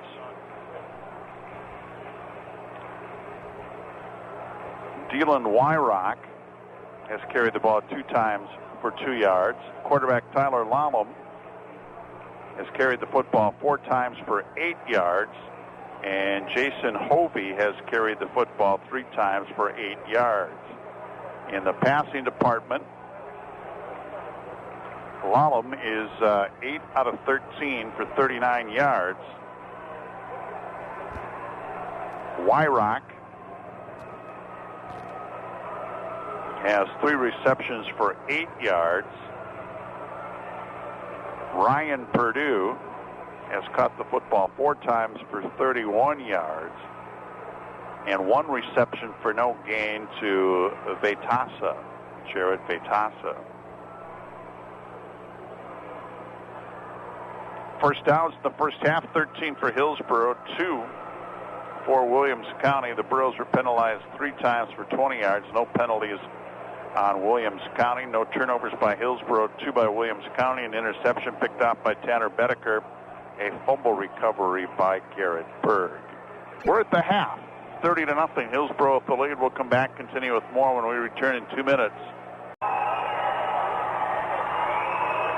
3 minutes left on the clock. What's that? Be ready to send it down, though. Okay. Waiting to Craig Keating is going to be talking to Mark Rarick as we wait here. Sent out to Craig. Mark, can I get a second? Are we on? You're on. Yep. All right, I'm with Mark Rarick, coach of the Hillsboro Burros. Mark, what a first half. You guys 4:05 into the first quarter, and you guys go up 2 touchdowns, and that kind of took the air out of the other team for a little bit, I think. You know what? I think offensively we're doing the things that we're capable of right now. Guys staying assignment heavy and just taking care of the ball. The big half for us was defensively. This is a pretty impressive offense for us to get 24 minutes to shut out the ball. Yeah, you know, that third drive, it looked like they were finally starting to get on a little bit of roll, and all of a sudden that fumble recovery, and that was big for you guys. Yeah, it gave us a little gift there, and you know, we'll take that one too. And, you know, it was one of the things that we told our guys coming in, if we can try to force 2 turnovers first half, we feel pretty good about where we're at. Running clock second half, you guys are in really good shape. Big thing is to make sure it stays there. All right, goodbye. Mark Rarick, coach of the Hillsboro Burros. Let's send it back up to you guys. Lost my headset there. Craig Keating talking to Mark Rarick. We appreciate Mark taking the time to talk to us here at the half.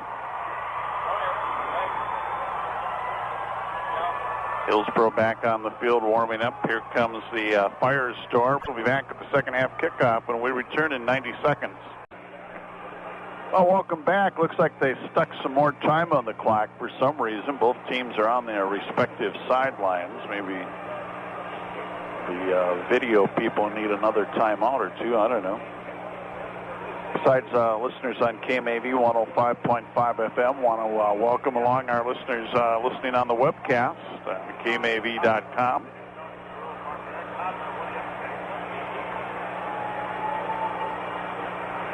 Hillsboro will be kicking off. I would think, Mike, if Williams County has any chance here to get back in this thing, they got to score on that first possession. Oh, yeah, especially when you're looking at the possibility of running clock. If you don't score early to get off the running clock, you'll be out of time just like that. A running clock is something we've seen quite a bit in Hillsboro games this year. With the exception of the Richland game, I think every game they played went to running time. Yeah, I think so, and it's definitely helps speed things up. Sometimes when a game gets out of hand, they kind of drag along. It's nice to get that running clock going. You almost feel a little for Williams County at this point. You work your way to the championship game, and now you're facing running time. Yep. But that's just a credit to Hillsboro. They are. You've seen them. I've seen a number of their games this year. They're a very fine football team. They have very few flaws. Yeah, it's what amazes me is how they were number one until they lost, and then they just kind of disappeared out of the polls for quite a while. It seems like a lot of people lost respect for them after they lost to Richland, and they're definitely showing they deserved all the accolades they were getting at the start of the season. End of the game, if this holds up, I'll reveal something about the final poll of the year.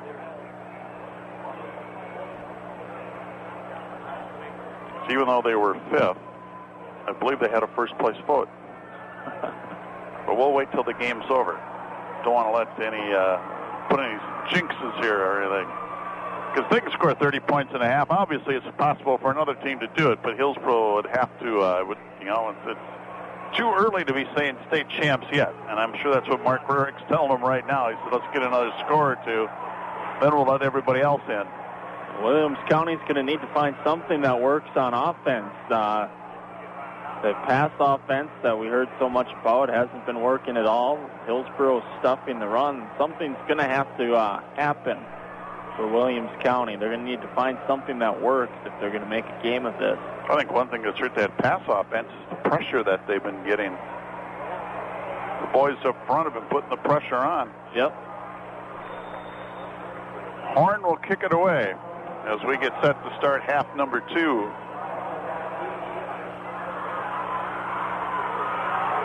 And, pretty good return here. It's finally brought down on the run is Jordan Rayhawk, and he'll have it at the 40-yard line of Williams County. So I guess they get a little bit of a break right off the bat. Good field position at the Hillsboro 40-yard line.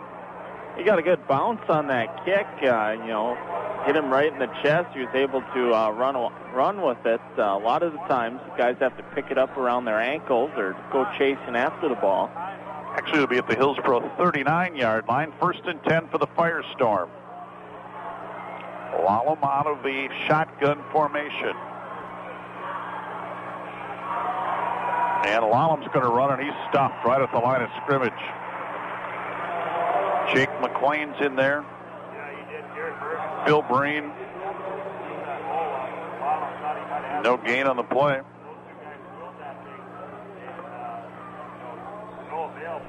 Second down. Actually, they lost a yard.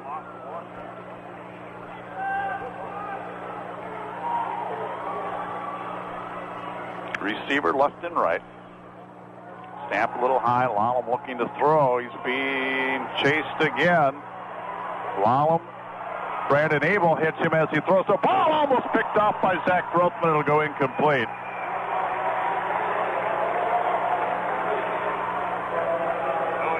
Good stick there by Brandon Abel as Lallam was letting the ball go. Lallam was more worried about Jamie Horn, the guy he could see. Abel, the guy he couldn't see from behind, is the one that ended up popping him. So it'll be 3rd down and 11 from the 40-yard line. Lallam dropping straight back to throw again. Here comes Horn.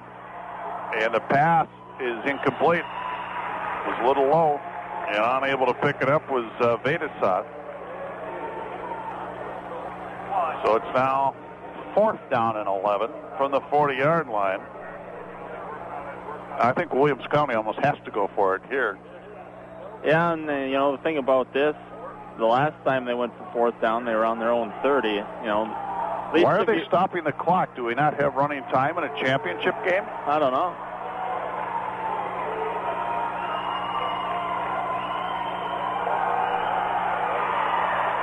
Lallam, lose one defender. Here comes Brandon Abel. He gets past Abel, gets past another defender, and Lallam's going to pick up a 1st down. Down to the 24-yard line. So a pickup of 16 yards by Lallam. Don't understand why we're not on running time. Not sure. Unless it doesn't happen in a championship game, but they've been stopping it on incompleted passes.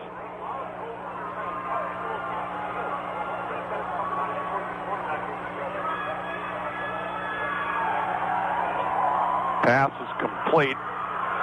And looking for some running room and heading towards the end zone, but not quite making it in there is Levi Solom. It will be a 1st down. In fact, it'll be 1st and goal at the 2-yard line. 21-yard pickup to Solom. He ran away from Grossman that time and driven out of bounds. There's Beneker was able to drive out of bounds and save a touchdown, but eventually Williams County knocked it on the door with 10.5 to go. So it's 1st and goal at the 2-yard line. Lallam dropping back to throw. Horn almost had him. And now he's going to be brought down by Fulgham. Jesse Fulgham on the tackle.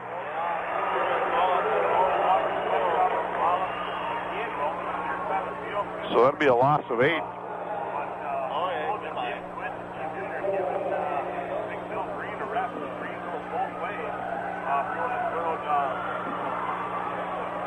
So now it's a 2nd down and goal from the 10-yard line. Lallam from the shotgun. Snap is high. Lallam throws and overshoots everybody. That's incomplete. It'll set up 3rd and goal. Abel had his hands up in the face of Lallam. I mean, he just had to throw it away.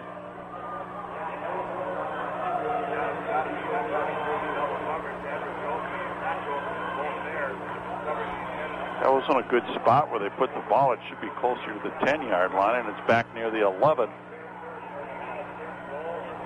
If you look where the ball marker is, it's almost right on the 10. I don't think Hillsboro's going to complain about that, though. 3rd and goal from the 10-yard line.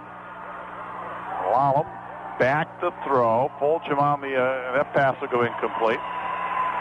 Good coverage there by Garrett Berg. Looked like Berg jumped up and got a hand on it.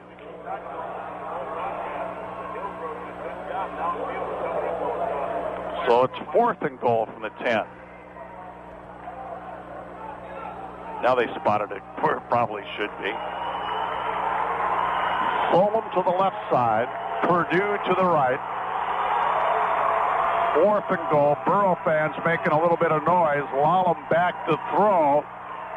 Heaving it into the end zone, and it's incomplete, and the Burros are going to take over on downs.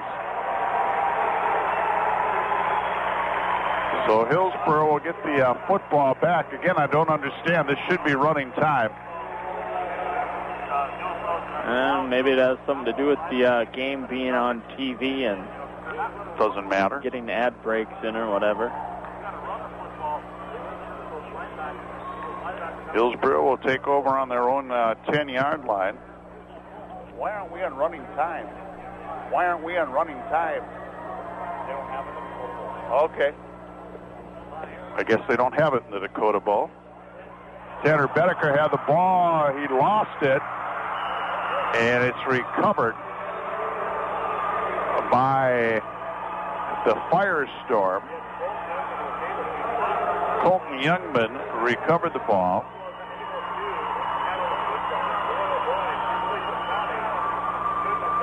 They'll get it at the 14-yard line. If you have running time all year long, I don't know why, just because you're in the title game, you still have a 10-run rule in baseball, a championship game many times.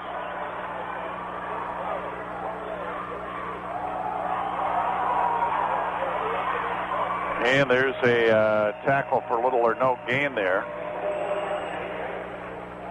Hovey on the carry. Well, as we mentioned, too, along with the playing on the talk about the unsung hero on the offensive side. I think the unsung hero right now on the defensive side is that 5'11", 180-pound center, Garrett Bird, wearing number 35. Second down and 9. Football is at the 13-yard line. 8:54 to go, third quarter. And Andrew Grothman is going to drop Wallem for a loss. Back to the 15-yard line.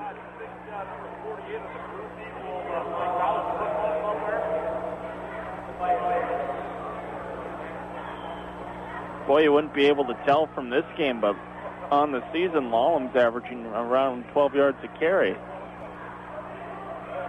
He has had 0 running room today. Wallem again out of the shotguns. I wonder if he ever runs a play under center. Wallem back to throw. Bill Breen ran past him. There's a pass towards the end zone. It's incomplete. It was too high.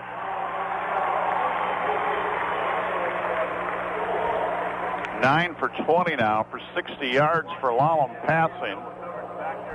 And it's going to be 4th down and 11 from the 15. Timeout. 4th and goal from the 15 for the Firestorm. Trips to the right, twins to the left. Wallem back to throw. Bill Breen has his sights on him. Breen misses on a tackle attempt, but Garrett Berg will rustle him to the turf, and again they fail on a 4th down. As he'll get tackled down at the 6-yard line. Picked up 9, but not enough. Good job by the Hillsboro defensive backs and linebackers. Just a wall of blue in the end zone. Nowhere for Wallem to throw it. And it's just 3-man rush, but the lineman still able to get pressure. So Hillsboro will take over on the 6. Their own 6-yard line. 7:59 to play. Handoff goes to Andrew Grothman. Breaks 1 tackle. And then gets pushed back by about 4 or 5 of the Firestorm players. But he got the football out to the 12. Should be 2nd down and 4.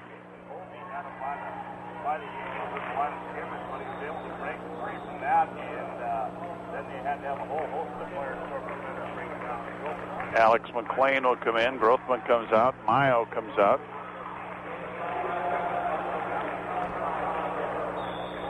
Grothman hobbling a little bit. Well, he's had that all year, though. I mean, this is nothing new. Maybe he's got a cramp. Looks like it's a cramp. That'd be my guess, which I can believe that in the dry atmosphere in here. So Alex McLean, the fullback, a receiver left and right. Meyer hands off to Alex McLean, puts his head down. He'll get it out to about the 14-yard line. Closer maybe to the 15. It's going to set up 3rd down and about 2 yards to go.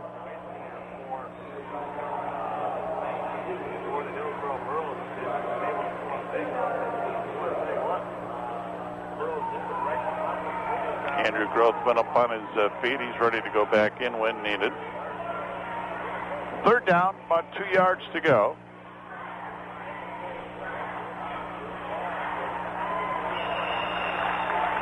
And a 1st down on the keeper by Aaron Meyer as he gets the football out to the 20-yard line. He'll pick up 5 yards and a 1st down.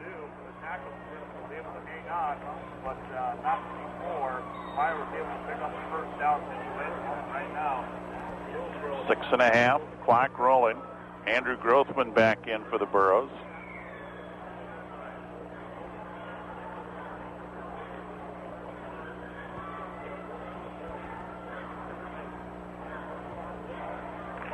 Meyer faked the hand up, kept it himself, goes nowhere. On the tackle, Vetasa. Urbedesa.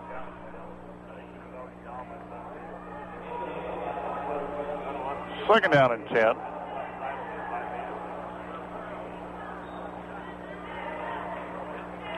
Bedecker in with the play. 5:53 to go, third quarter. Hillsboro in front, 30-0.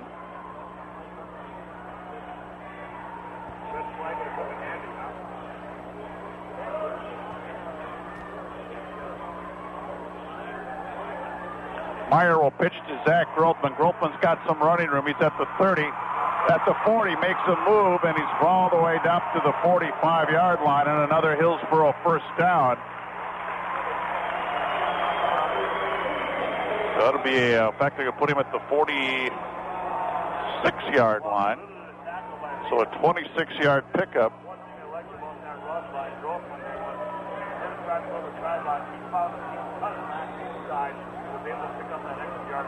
Now has 72 yards on 9 carries. Zach Grothman to the left, Mile to the right. Andrew Grothman single setback behind Aaron Meyer. Meyer back to throw. Down the field, caught by Berg at the 30, the 15, the 10, the 5, touchdown, Hillsboro through the air. A 54-yard touchdown pass will make it 36-0. Garrett Berg with the touchdown. Again, a tight end wide open over the middle. Now Meyer did a good job hitting him. Hillsboro line up and go for two as they go up 36-0.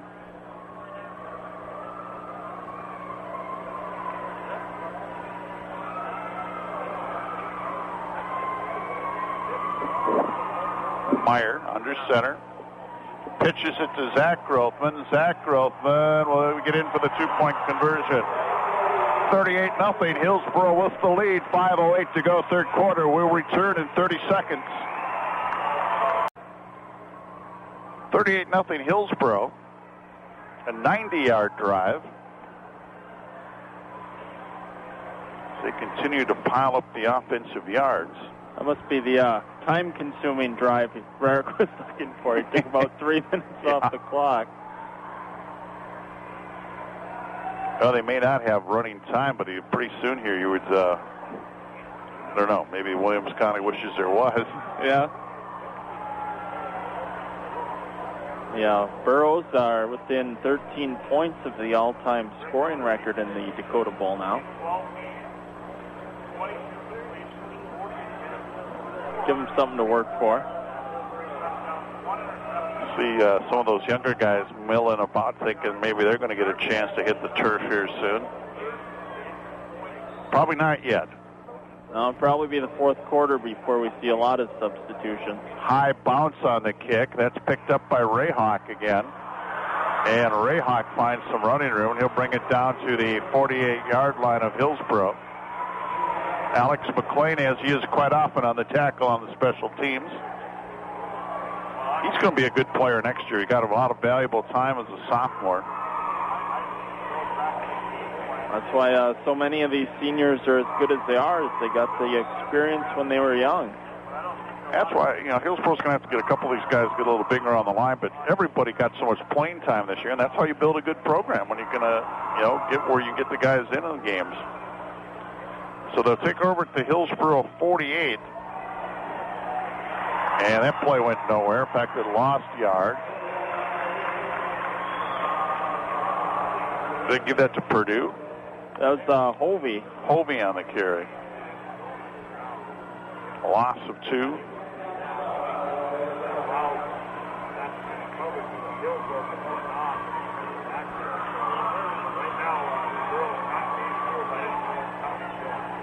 So Lallam out of the shotgun. High snap, dumps a pass in the flat to Ryan Purdue. Purdue will pick up yardage, but not enough for a first down. He'll go from the 50 to the 41-yard line, a pickup of 9. It'll be second down and 2.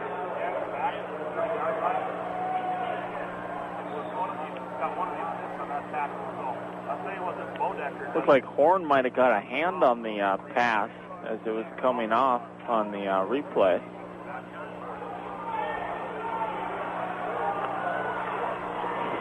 Third down, 2 yards to go.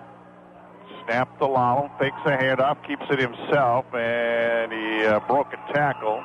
Well, they're going to depend on the spot on this one. I think it'll be fourth down. 4th and inches. They want to measure. And they're going to bring out the chains and measure this one.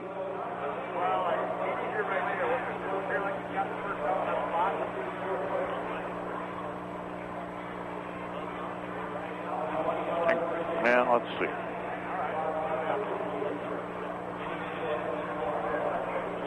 Just short, aren't they? Yep, just short by about an inch. Wonder if they'll run it this time. Last time they had a 4th and inches, they tried the deeper throw and came up empty. Which isn't a bad try, but you gotta be do a little better job of hitting your guy. So 4th and inches at the Hillsboro 39.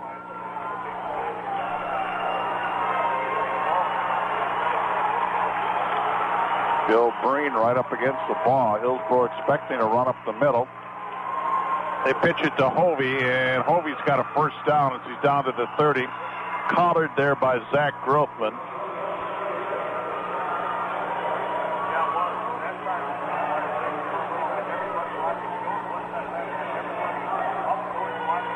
So there's the 1st and 10 at the 29-yard line.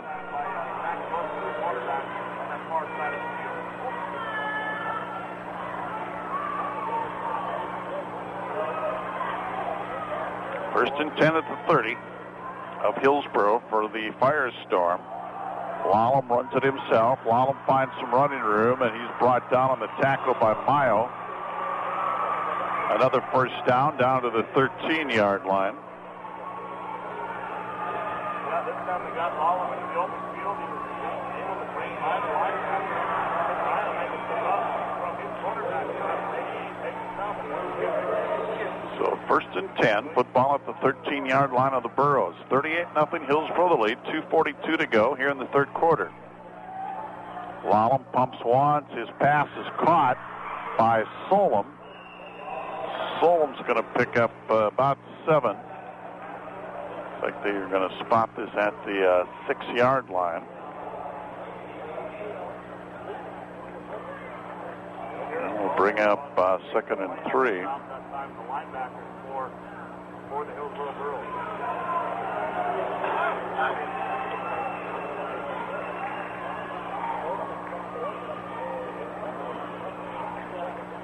Snap is high, and the run is not going to be quite enough for Lallam.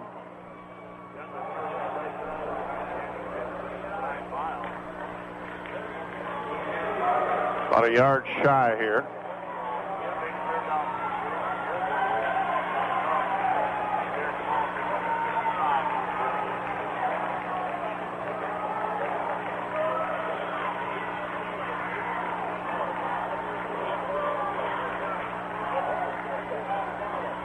Lallam keeps it himself, runs it up the middle, and he's got the first down. He's tackled at about the 2, so it's going to be 1st and goal at the 2.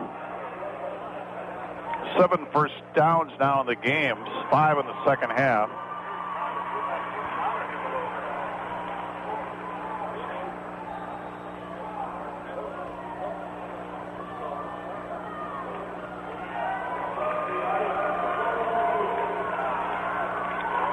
Solom to the left side, Purdue to the right. Lallam from the shotgun hands it off to Hovey, and Hovey's going to be pushed back.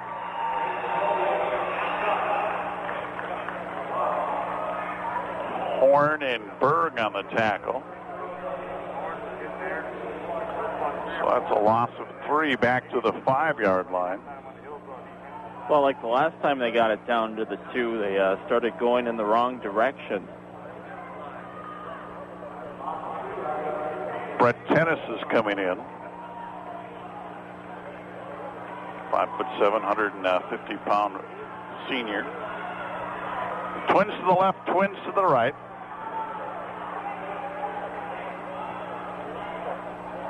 And Lallam wants to run, and Lallam breaks one tackle, but he gets back to the line of the original line of scrimmage, brought down by Abel. So it's going to bring up 3rd and goal from the 2. Yeah, I think that was Abel that came over and smacked him pretty good on the game. Also, defensive Bio had it by the Abel came over. And the Firestorm, now 3rd quarter comes to an end. 3 in the books on the Aquapure Water of Hillsboro scoreboard. Hillsboro 38, Firestorm nothing.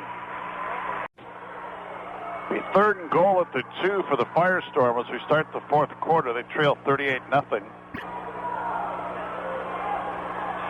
Lallam from the shotgun. Looking to throw into the end zone. He got a touchdown. It's caught by Solom, so a 2-yard touchdown pass, and the Firestorm get on the board. On a 2-yard touchdown pass. So Solom catches a 2-yard touchdown toss. It'll make it 38-6. 11:56 to go in the game. 48-yard drive this time by the Firestorm.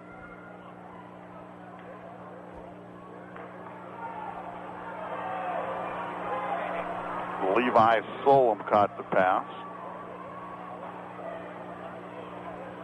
They spread everybody out here as they go for 2. Lallam wants to roll out, and it's caught for the 2-point conversion by Solom. So 11:56 to play. It's the Burros 38, the Firestorm 8. We're back with the Firestorm kickoff or onside kick attempt in 30 seconds. 38-8 Hillsboro with the lead. The Firestorm will kick it away for the first time since the opening kickoff today. 11:56 to play. Listening to the State 9-Man Football Championship on KMAV Mayville, Portland, as it's 2 o'clock. Also on the World Wide Web on KMAV.com. Well, I don't know. I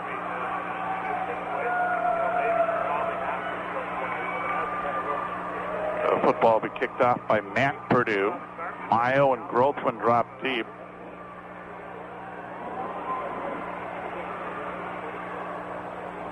Michael Anderson in on the kickoff team. Maybe normally, as I just noticed 99, hadn't seen it for a while out there.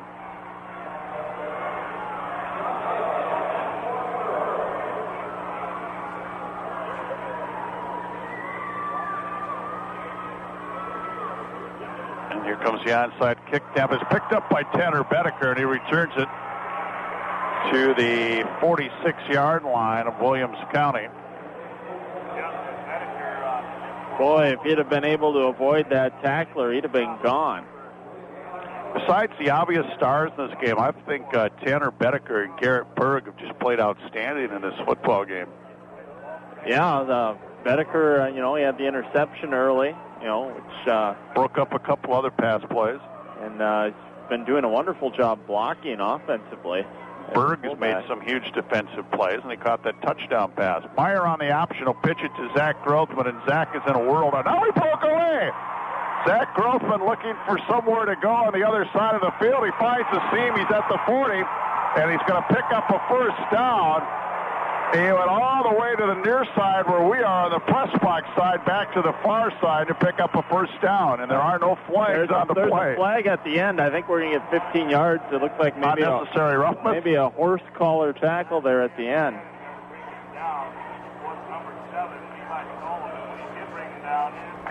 Face mask.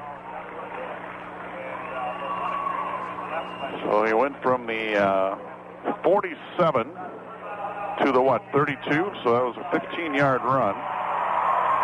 First penalty for 15 yards. Not a great time for that if you're Williams County. You need stops, and you're going to put them in the red zone. Going to give Zach Grothman 87 yards rushing.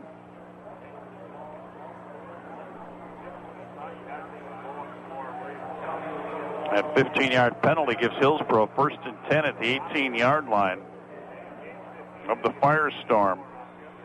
So you pick up 30 yards between the run and the... on a play that looked like it was going to be a big loss. Yes. Meyer fakes the handoff, Andrew Groveman. Meyer has lots of open room. Still running is Meyer, and he's going to get a first down at about the 6-yard line, and he'll pick up 12 yards. Josh, 85 yards rushing. Josh Meyer had a good block downfield. It looked like Meyer was trying to decide whether he wanted to cut it back or go to the outside, and it allowed the defenders to catch up to him.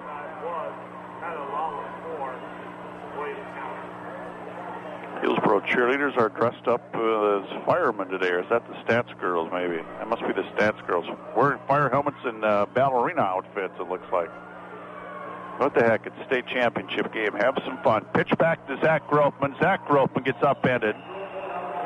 And he will pick up yards down, about 3 yards down to the 3. Now they're going to maybe move it closer than that, down to the 2-yard line. So he picks up 4.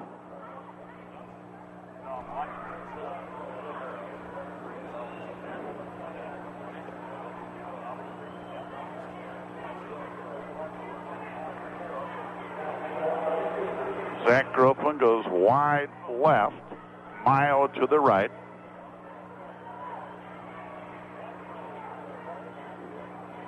Meyer hands it off to the big fella, Andrew Grothman. He's in for a 2-yard touchdown run. That'll make it 44-8. You'd see that one coming, spreading out the receiver on each side, just Grothman in the backfield. Hillsboro, not much of a short passing team. For as many times as I've seen that formation, they always have. That's basically the play of that, or Meyer keeps it on a fake handoff.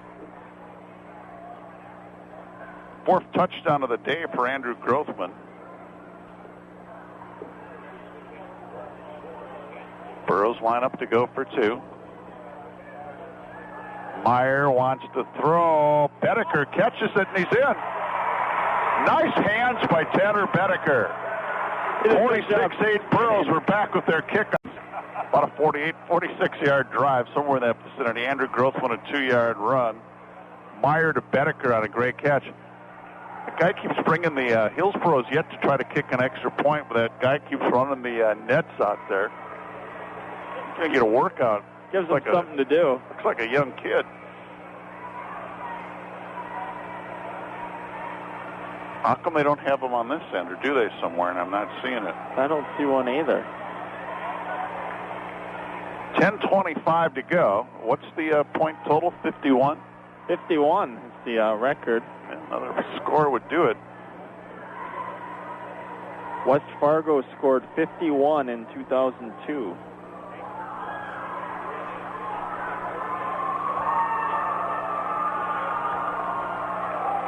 Eleven carries, 165 yards for Andrew Grothman. Horn will kick it away.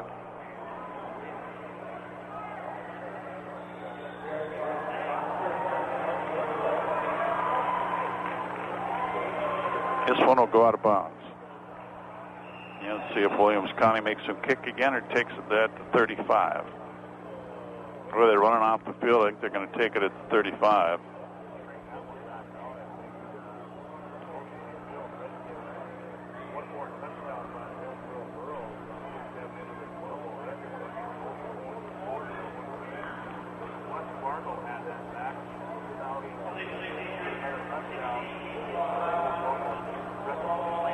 They're going to make him kick it again. No, they're not. They're going to put it at 35. The penalties declined. And Williams County will start at their own 35-yard line, trailing 46-8. For as long as that third quarter took, if it had been on running clock, I think this game would have ended 38-0. Yep. Probably a while ago. Wallum out of the shotgun. Dropping back, and he's going to be brought down for a loss by Brandon Abel. Or is that Moan? That's Moan, isn't it? 55? No, it was Abel, 65. Loss of 2.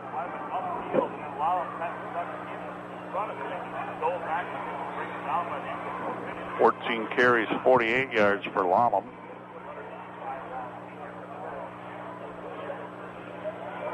Still time left here, 9:50, but the Firestorm need to start scoring in a hurry.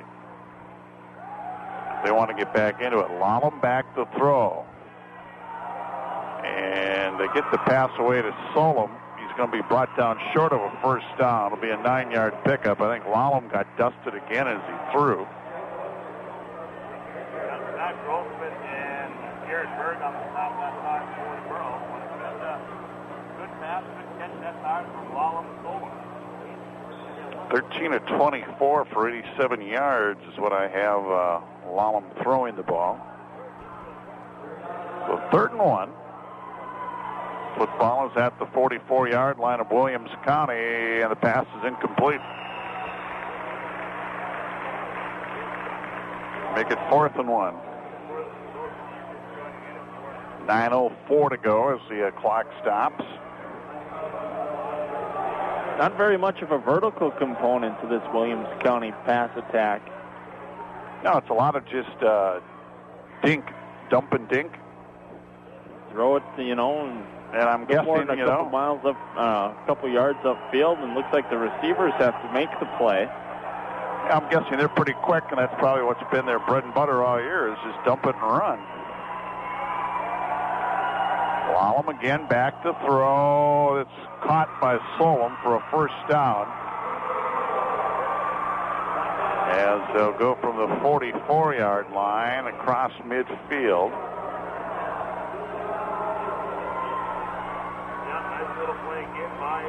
To the 49.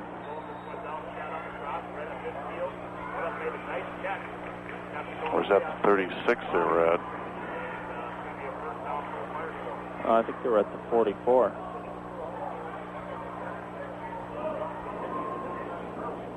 That's right, they completed a pass. That was a 7-yard completion. Who caught that one? I think it was 12. Purdue. Firestorm want a timeout. They trail 46-8 as Hillsboro's bidding for the championship. We're back. First down and 10 for Williams County at the Hillsboro 49. 46-8 Burroughs with the lead.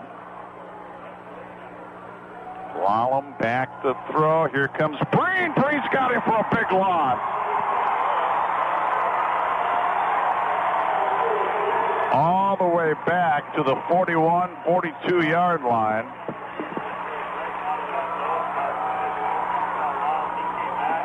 That'll be a loss of 9 on the quarterback sack.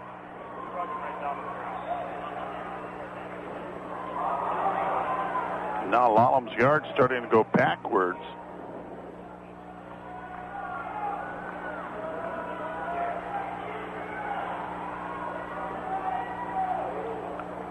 Second down and 19 from the Williams County 42. Lallam will run. Lallam has some running room. Bedecker is the man to beat, and Bedecker spins him around, grabs the jersey, and pulls him down. It'll be a first down at the 36-yard line. 22-yard run that time by Lallam.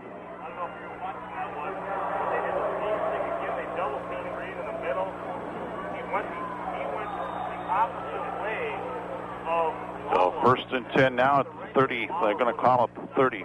Yeah, 36. There we go. Ryan Purdue splits out to the right side. Solom to the left. Lallam from the shotgun.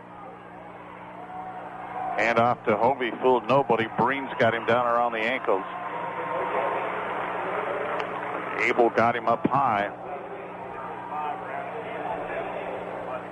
And that's a loss.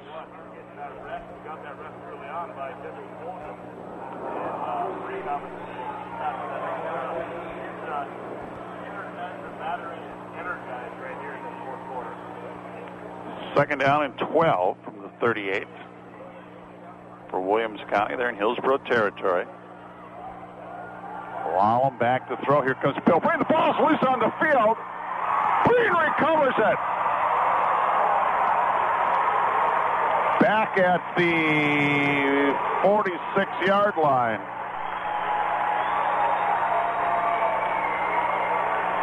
Looked like it just fell out of Lallem's hand as he pulled it up to throw it. He just released it, and Breen jumps on it.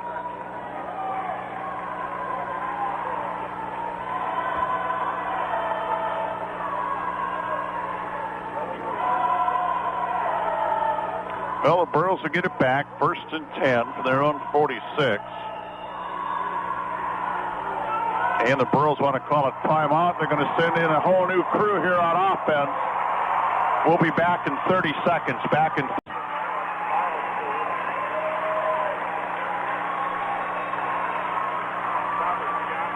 At the 46-yard line here. Oakley Zink will be in at quarterback. Alex McLean will be the fullback.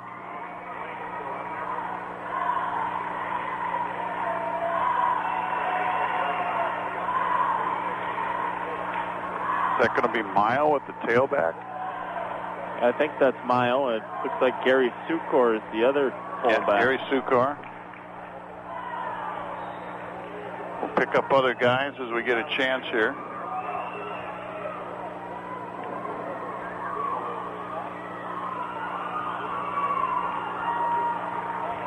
And there's a handoff that's going to go for a loss of a yard. That was Alex McLean, wasn't it? Yep. That'll be a loss of 1. Actually, they're going to say no gain.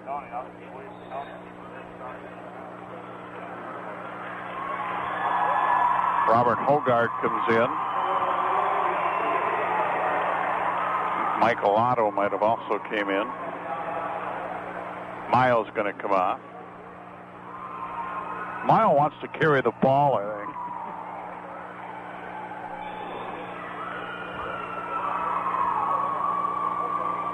Williams County still at their first team defense out there. Be nice if they'd reciprocate here and put their reserves in.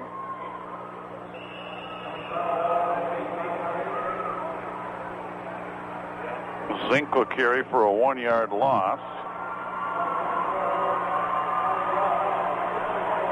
3rd down, 11 yards to go, and now here's Williams County. Must have heard me. They reciprocate, bring in their reserves. Now Mayo and Sukor come in. 2 guys come off for Hillsboro. I saw 1 come off. Oh, they got 9. Someone must have snuck off. At the 45-yard line, 3rd and 11. Pitch back to Josh Mayo. Mayo at the 50. Mayo gets a 1st down. I think that's what they sent him in for. He'll get it to the 40-yard line and bumped out of bounds. So Mayo on the carry. That's from 145 to the other, didn't he? No, 45 to the 40. He'll pick up a 15. And Mayo comes out. Down to 5:19 to go.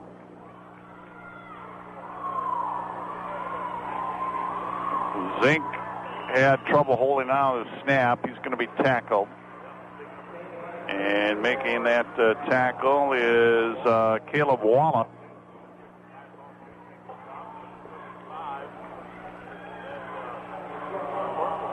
This has got to be a thrill for the youngsters. Get a chance to play in the state title game. Both ways. Mayo and Sukor come back in. Looks like they're alternating every other down here with these guys. Alex McLean, the fullback. Power eye set. This time they hand off to Sukor, and Sukor twists and turns for a couple. He'll get it down to the 37-yard line.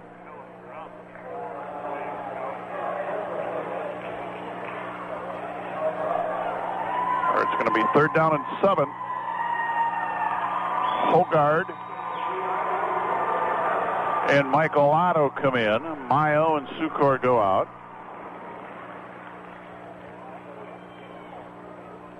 .408, clock rolling. Hillsboro is going to be your state champions.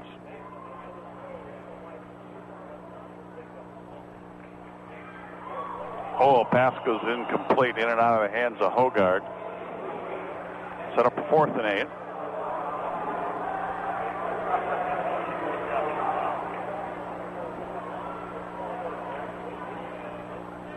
Miles stays out this time, and Sukor went back in. Oh, they're going to punt.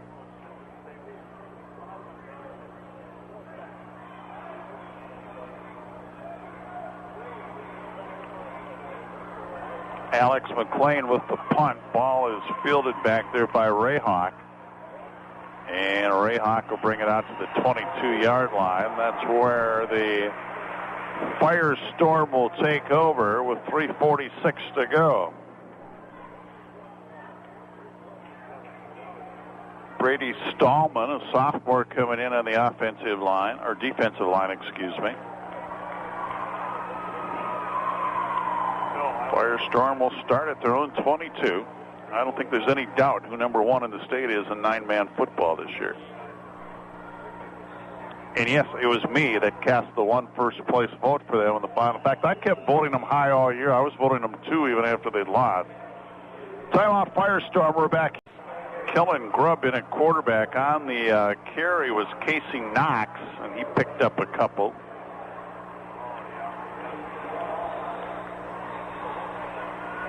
And Knox is injured. We got an official timeout here while he comes on. That's too bad. You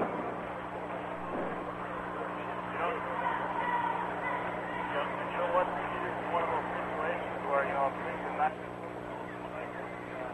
right now, the cycle kind of from the right direction for Second down and 8.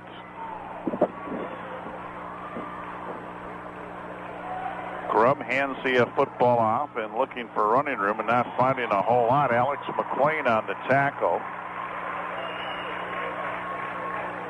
Football was carried by Rayhawk.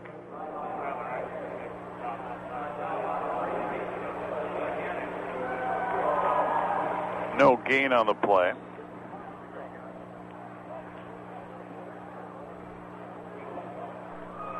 Down to 2:49. Oh, look at this little guy.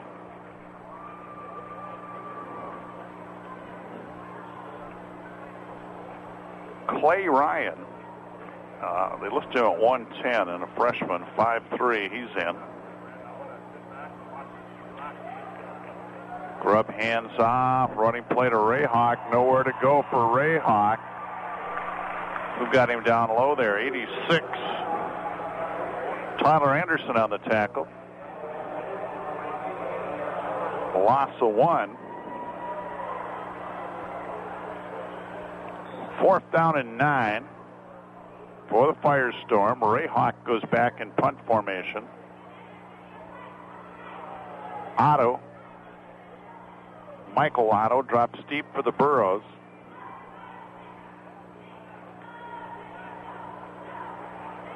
Otto fields it at his own 41 and is spun to the turf at the 44. Downfield to make that tackle. Not sure. So Hillsboro will get it one more time here with 1:45 to go at their own 44-yard line.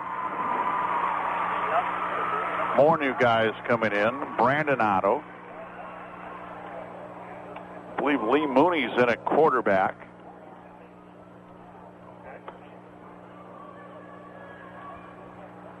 Or maybe that's Brandon Otto. That's Brandon Otto at quarterback, and Otto keeps it himself. Picks up a couple yards and gets tackled. Mooney's in at a running back. Almost a 3-yard pickup by Brandon Otto.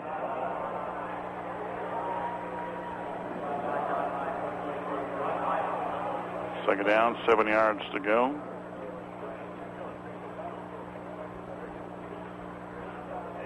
And a 20 to play. Austin Hogard splits out way wide to the right side. They pitch it to Lee Mooney. Mooney trying to turn a corner, and he'll get tackled out of bounds after he gets to midfield. Steve Murphy in at center for the Burros.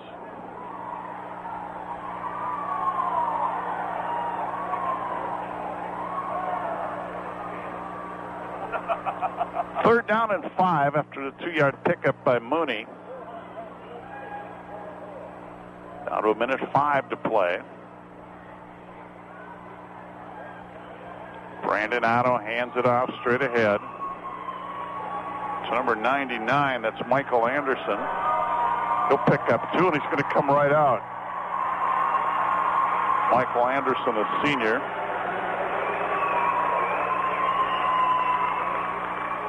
Fourth down and 3 at the 48-yard line of Williams County. Hillsboro will go for it. 35 seconds, clock rolling.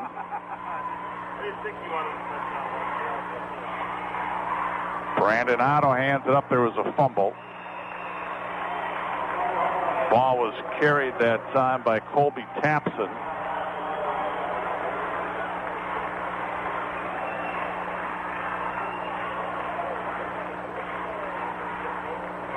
So Williams County will get it back. 25 seconds to go. They'll have it at their own 49.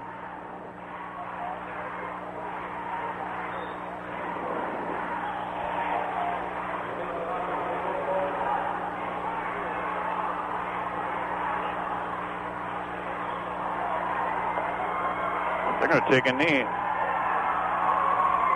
Might as well. Williams County takes a knee. That's going to be it. The clock's going to run down. Your 2008 nine-man football champions are the Hillsboro Burros by a score of 46-8. We'll go to the postgame show when we... Well, your final, as the Hillsboro Burros come in and demolish the previously unbeaten Williams County Firestorm 46-8. Congratulations to the Hillsboro Burros. Take a look at the scoring first. Hillsboro got on the board. 9:08 to go first quarter. 62-yard drive. Andrew Grothman on a 40-yard run. The run for 2 is short, made it 6-0. Just about a few seconds more than a minute later, 7:55 to go. 38-yard drive, one play. Andrew Grothman, 38-yard run. Aaron Meyer to James Horn for the 2-point conversion, made it 14-0. Burros would strike, 4:32 to go in the first quarter, 82-yard drive. Andrew Grothman, a 41-yard run. Zach Grothman ran in the 2-point conversion to make it 22-0. 2:56 to go in the first half, a 30-yard drive. Aaron Meyer on a 30-yard run. Andrew Grothman ran in the 2-point conversion, made it 30-0. 5:08 to go third quarter, 90-yard drive. Aaron Meyer, a 54-yard touchdown pass to Garrett Berg. Zach Grothman ran in the 2-point conversion, made it 38-0. Williams County would score off 11:56 left, 48-yard drive. It was Tyler Lallam, a 2-yard pass to Levi Solom. Then Lallam to Solom for the 2-point conversion, made it 38-8. Then with 10:25 to play, Burros a 48-yard drive. Andrew Grothman a 2-yard run. Meyer to Tanner Bedecker. Great catch by Bedecker, by the way, for the 2-point conversion, made it 46-8. And there's your final, and the Burros finished 12-1. State champs. Williams County will finish 12-1. We'll come back and look at the team and individual numbers. Unofficially, I had Hillsboro 489 yards to 157 for Williams County.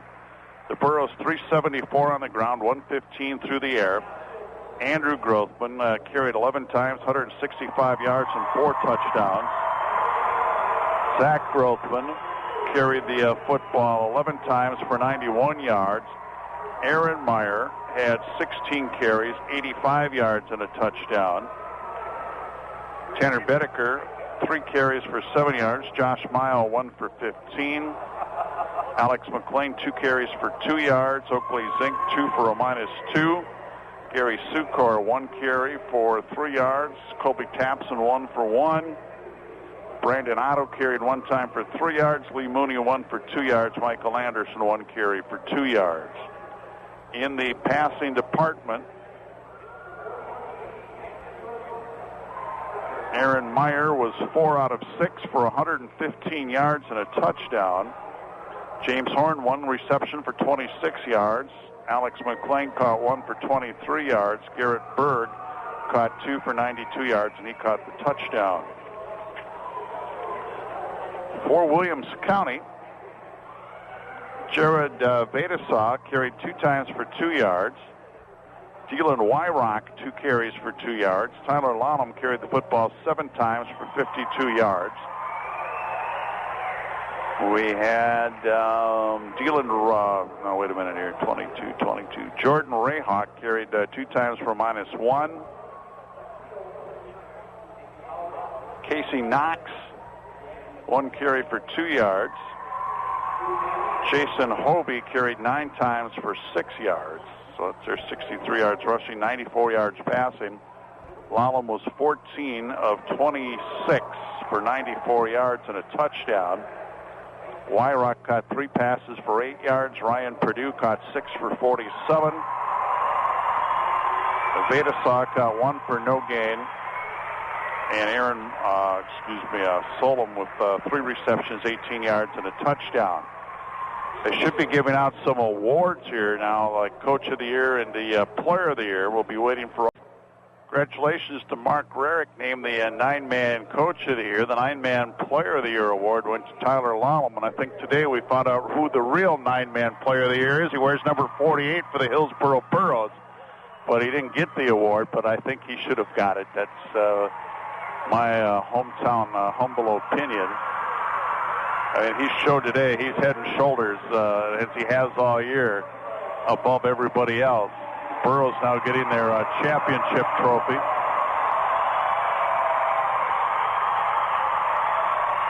Craig Keating hoping to get a hold of Coach Mark Rarick. I think if he just walked out on the field, he could probably get him.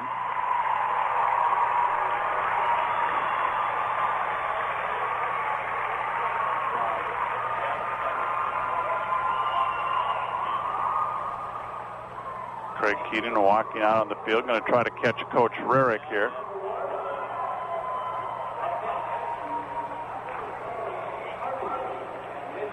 I'm trying to get a team picture now, it looks like, or something here. I don't know what all's going on down there. It's quite a bit, actually. We're waiting for Craig Keating. I think the Burros are going to try to meet as a team here.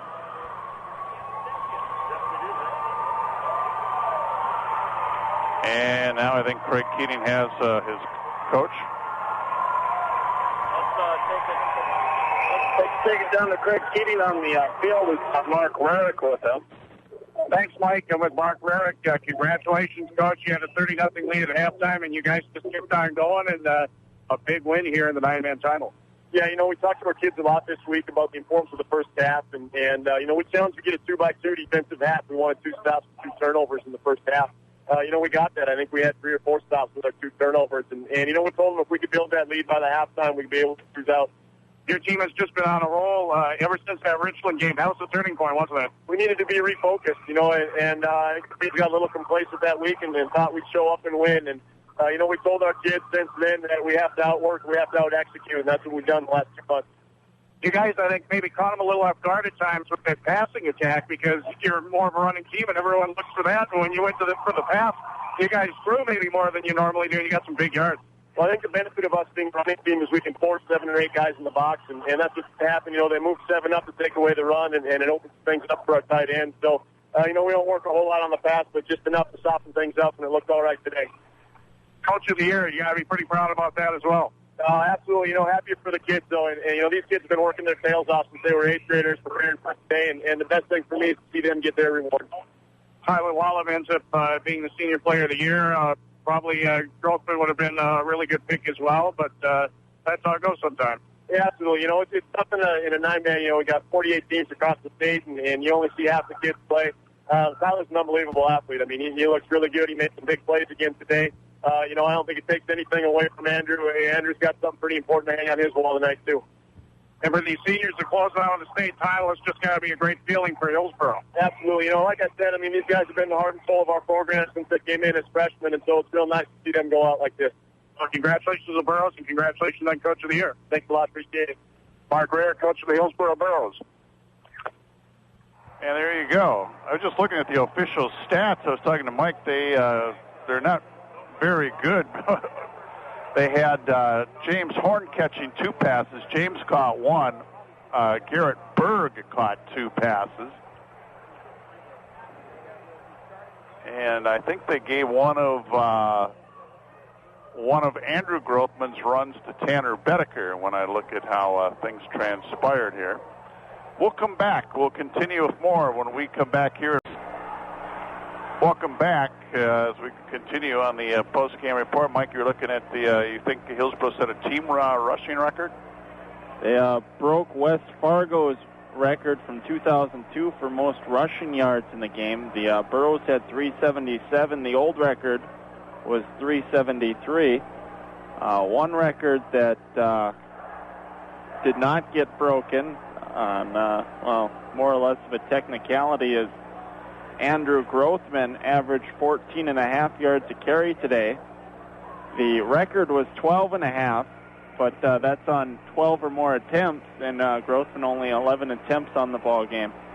So, well, actually, let me look at my stat sheet, because I think they gave away, I had 11 for 165. I don't know where they had Tanner Bedecker, I think, for too many yards rushing, but, well, whatever. Mix and match, who knows who's right, who's wrong, but I do know that Garrett Berg caught 2 passes today. But, they all played well. It's time now for the player of the game selections. For the Burros today, we're going to go with Andrew Grothman. He had an outstanding day today and showed off why I truly believe he is the senior player of the year in 9-man football. I mean, they couldn't stop him, Mike. He was a man playing amongst boys today.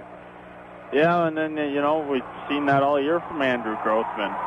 Just running guys over offensively, defense, making plays all over the field. But, sometimes the awards don't always go to the most deserving person. Well, we'll call him our 9-man player of the year. In fact, a lot of these Burros could be 9-man players of the year. Also, we're going to go with Aaron Meyer. Did a nice job. Quarterback ran the option perfectly today. Ran for a touchdown. Ran for 80-some yards. Garrett Berg caught a touchdown pass, caught 2 passes, and made a number of big tackles. Tanner Bedecker, who I thought was key on a number of them, he picked off a pass early, and I think that early interception deflated their passing game a little bit. Yeah, at the time, it was early. It was 6-0. They get that pass, go up by 2 scores, and the route was on after that. Plus, he made some other nice plays defensively and offensively. He's a heck of a blocker, blocking back, which helps the runners. And our final selection will be Bill Breen. Bill was chasing that quarterback or putting pressure on all day long. Finally got his sack after missing a couple times. So those guys will be our players of the game for Hillsboro, and for Williams County with their quarterback Tyler Lallam, as he's kind of their Mr. Everything for that squad. That'll wrap up our 9-man coverage. I want to thank Craig for being down on the field and helping us out. I want to thank all of our sponsors. They're the ones that make these broadcasts possible. We couldn't do it without them. Congratulations to the Hillsboro Burros, their coaching staff, their players. I've seen a lot of their games, the vast majority of them this year. If I haven't been there, Mike was there for a couple, and it's been a fun team to carry. And these guys deserve this championship, and they went out and won it in fine fashion today, 46-8. Thank our engineers today, Jason Keating, Jennifer Keating. From the Alaris Center, where again the final of the 9-man championship, it was Hillsboro 46, Williams County 8 for KMAV. For Mike Keating, I'm Dan Keating. Good afternoon.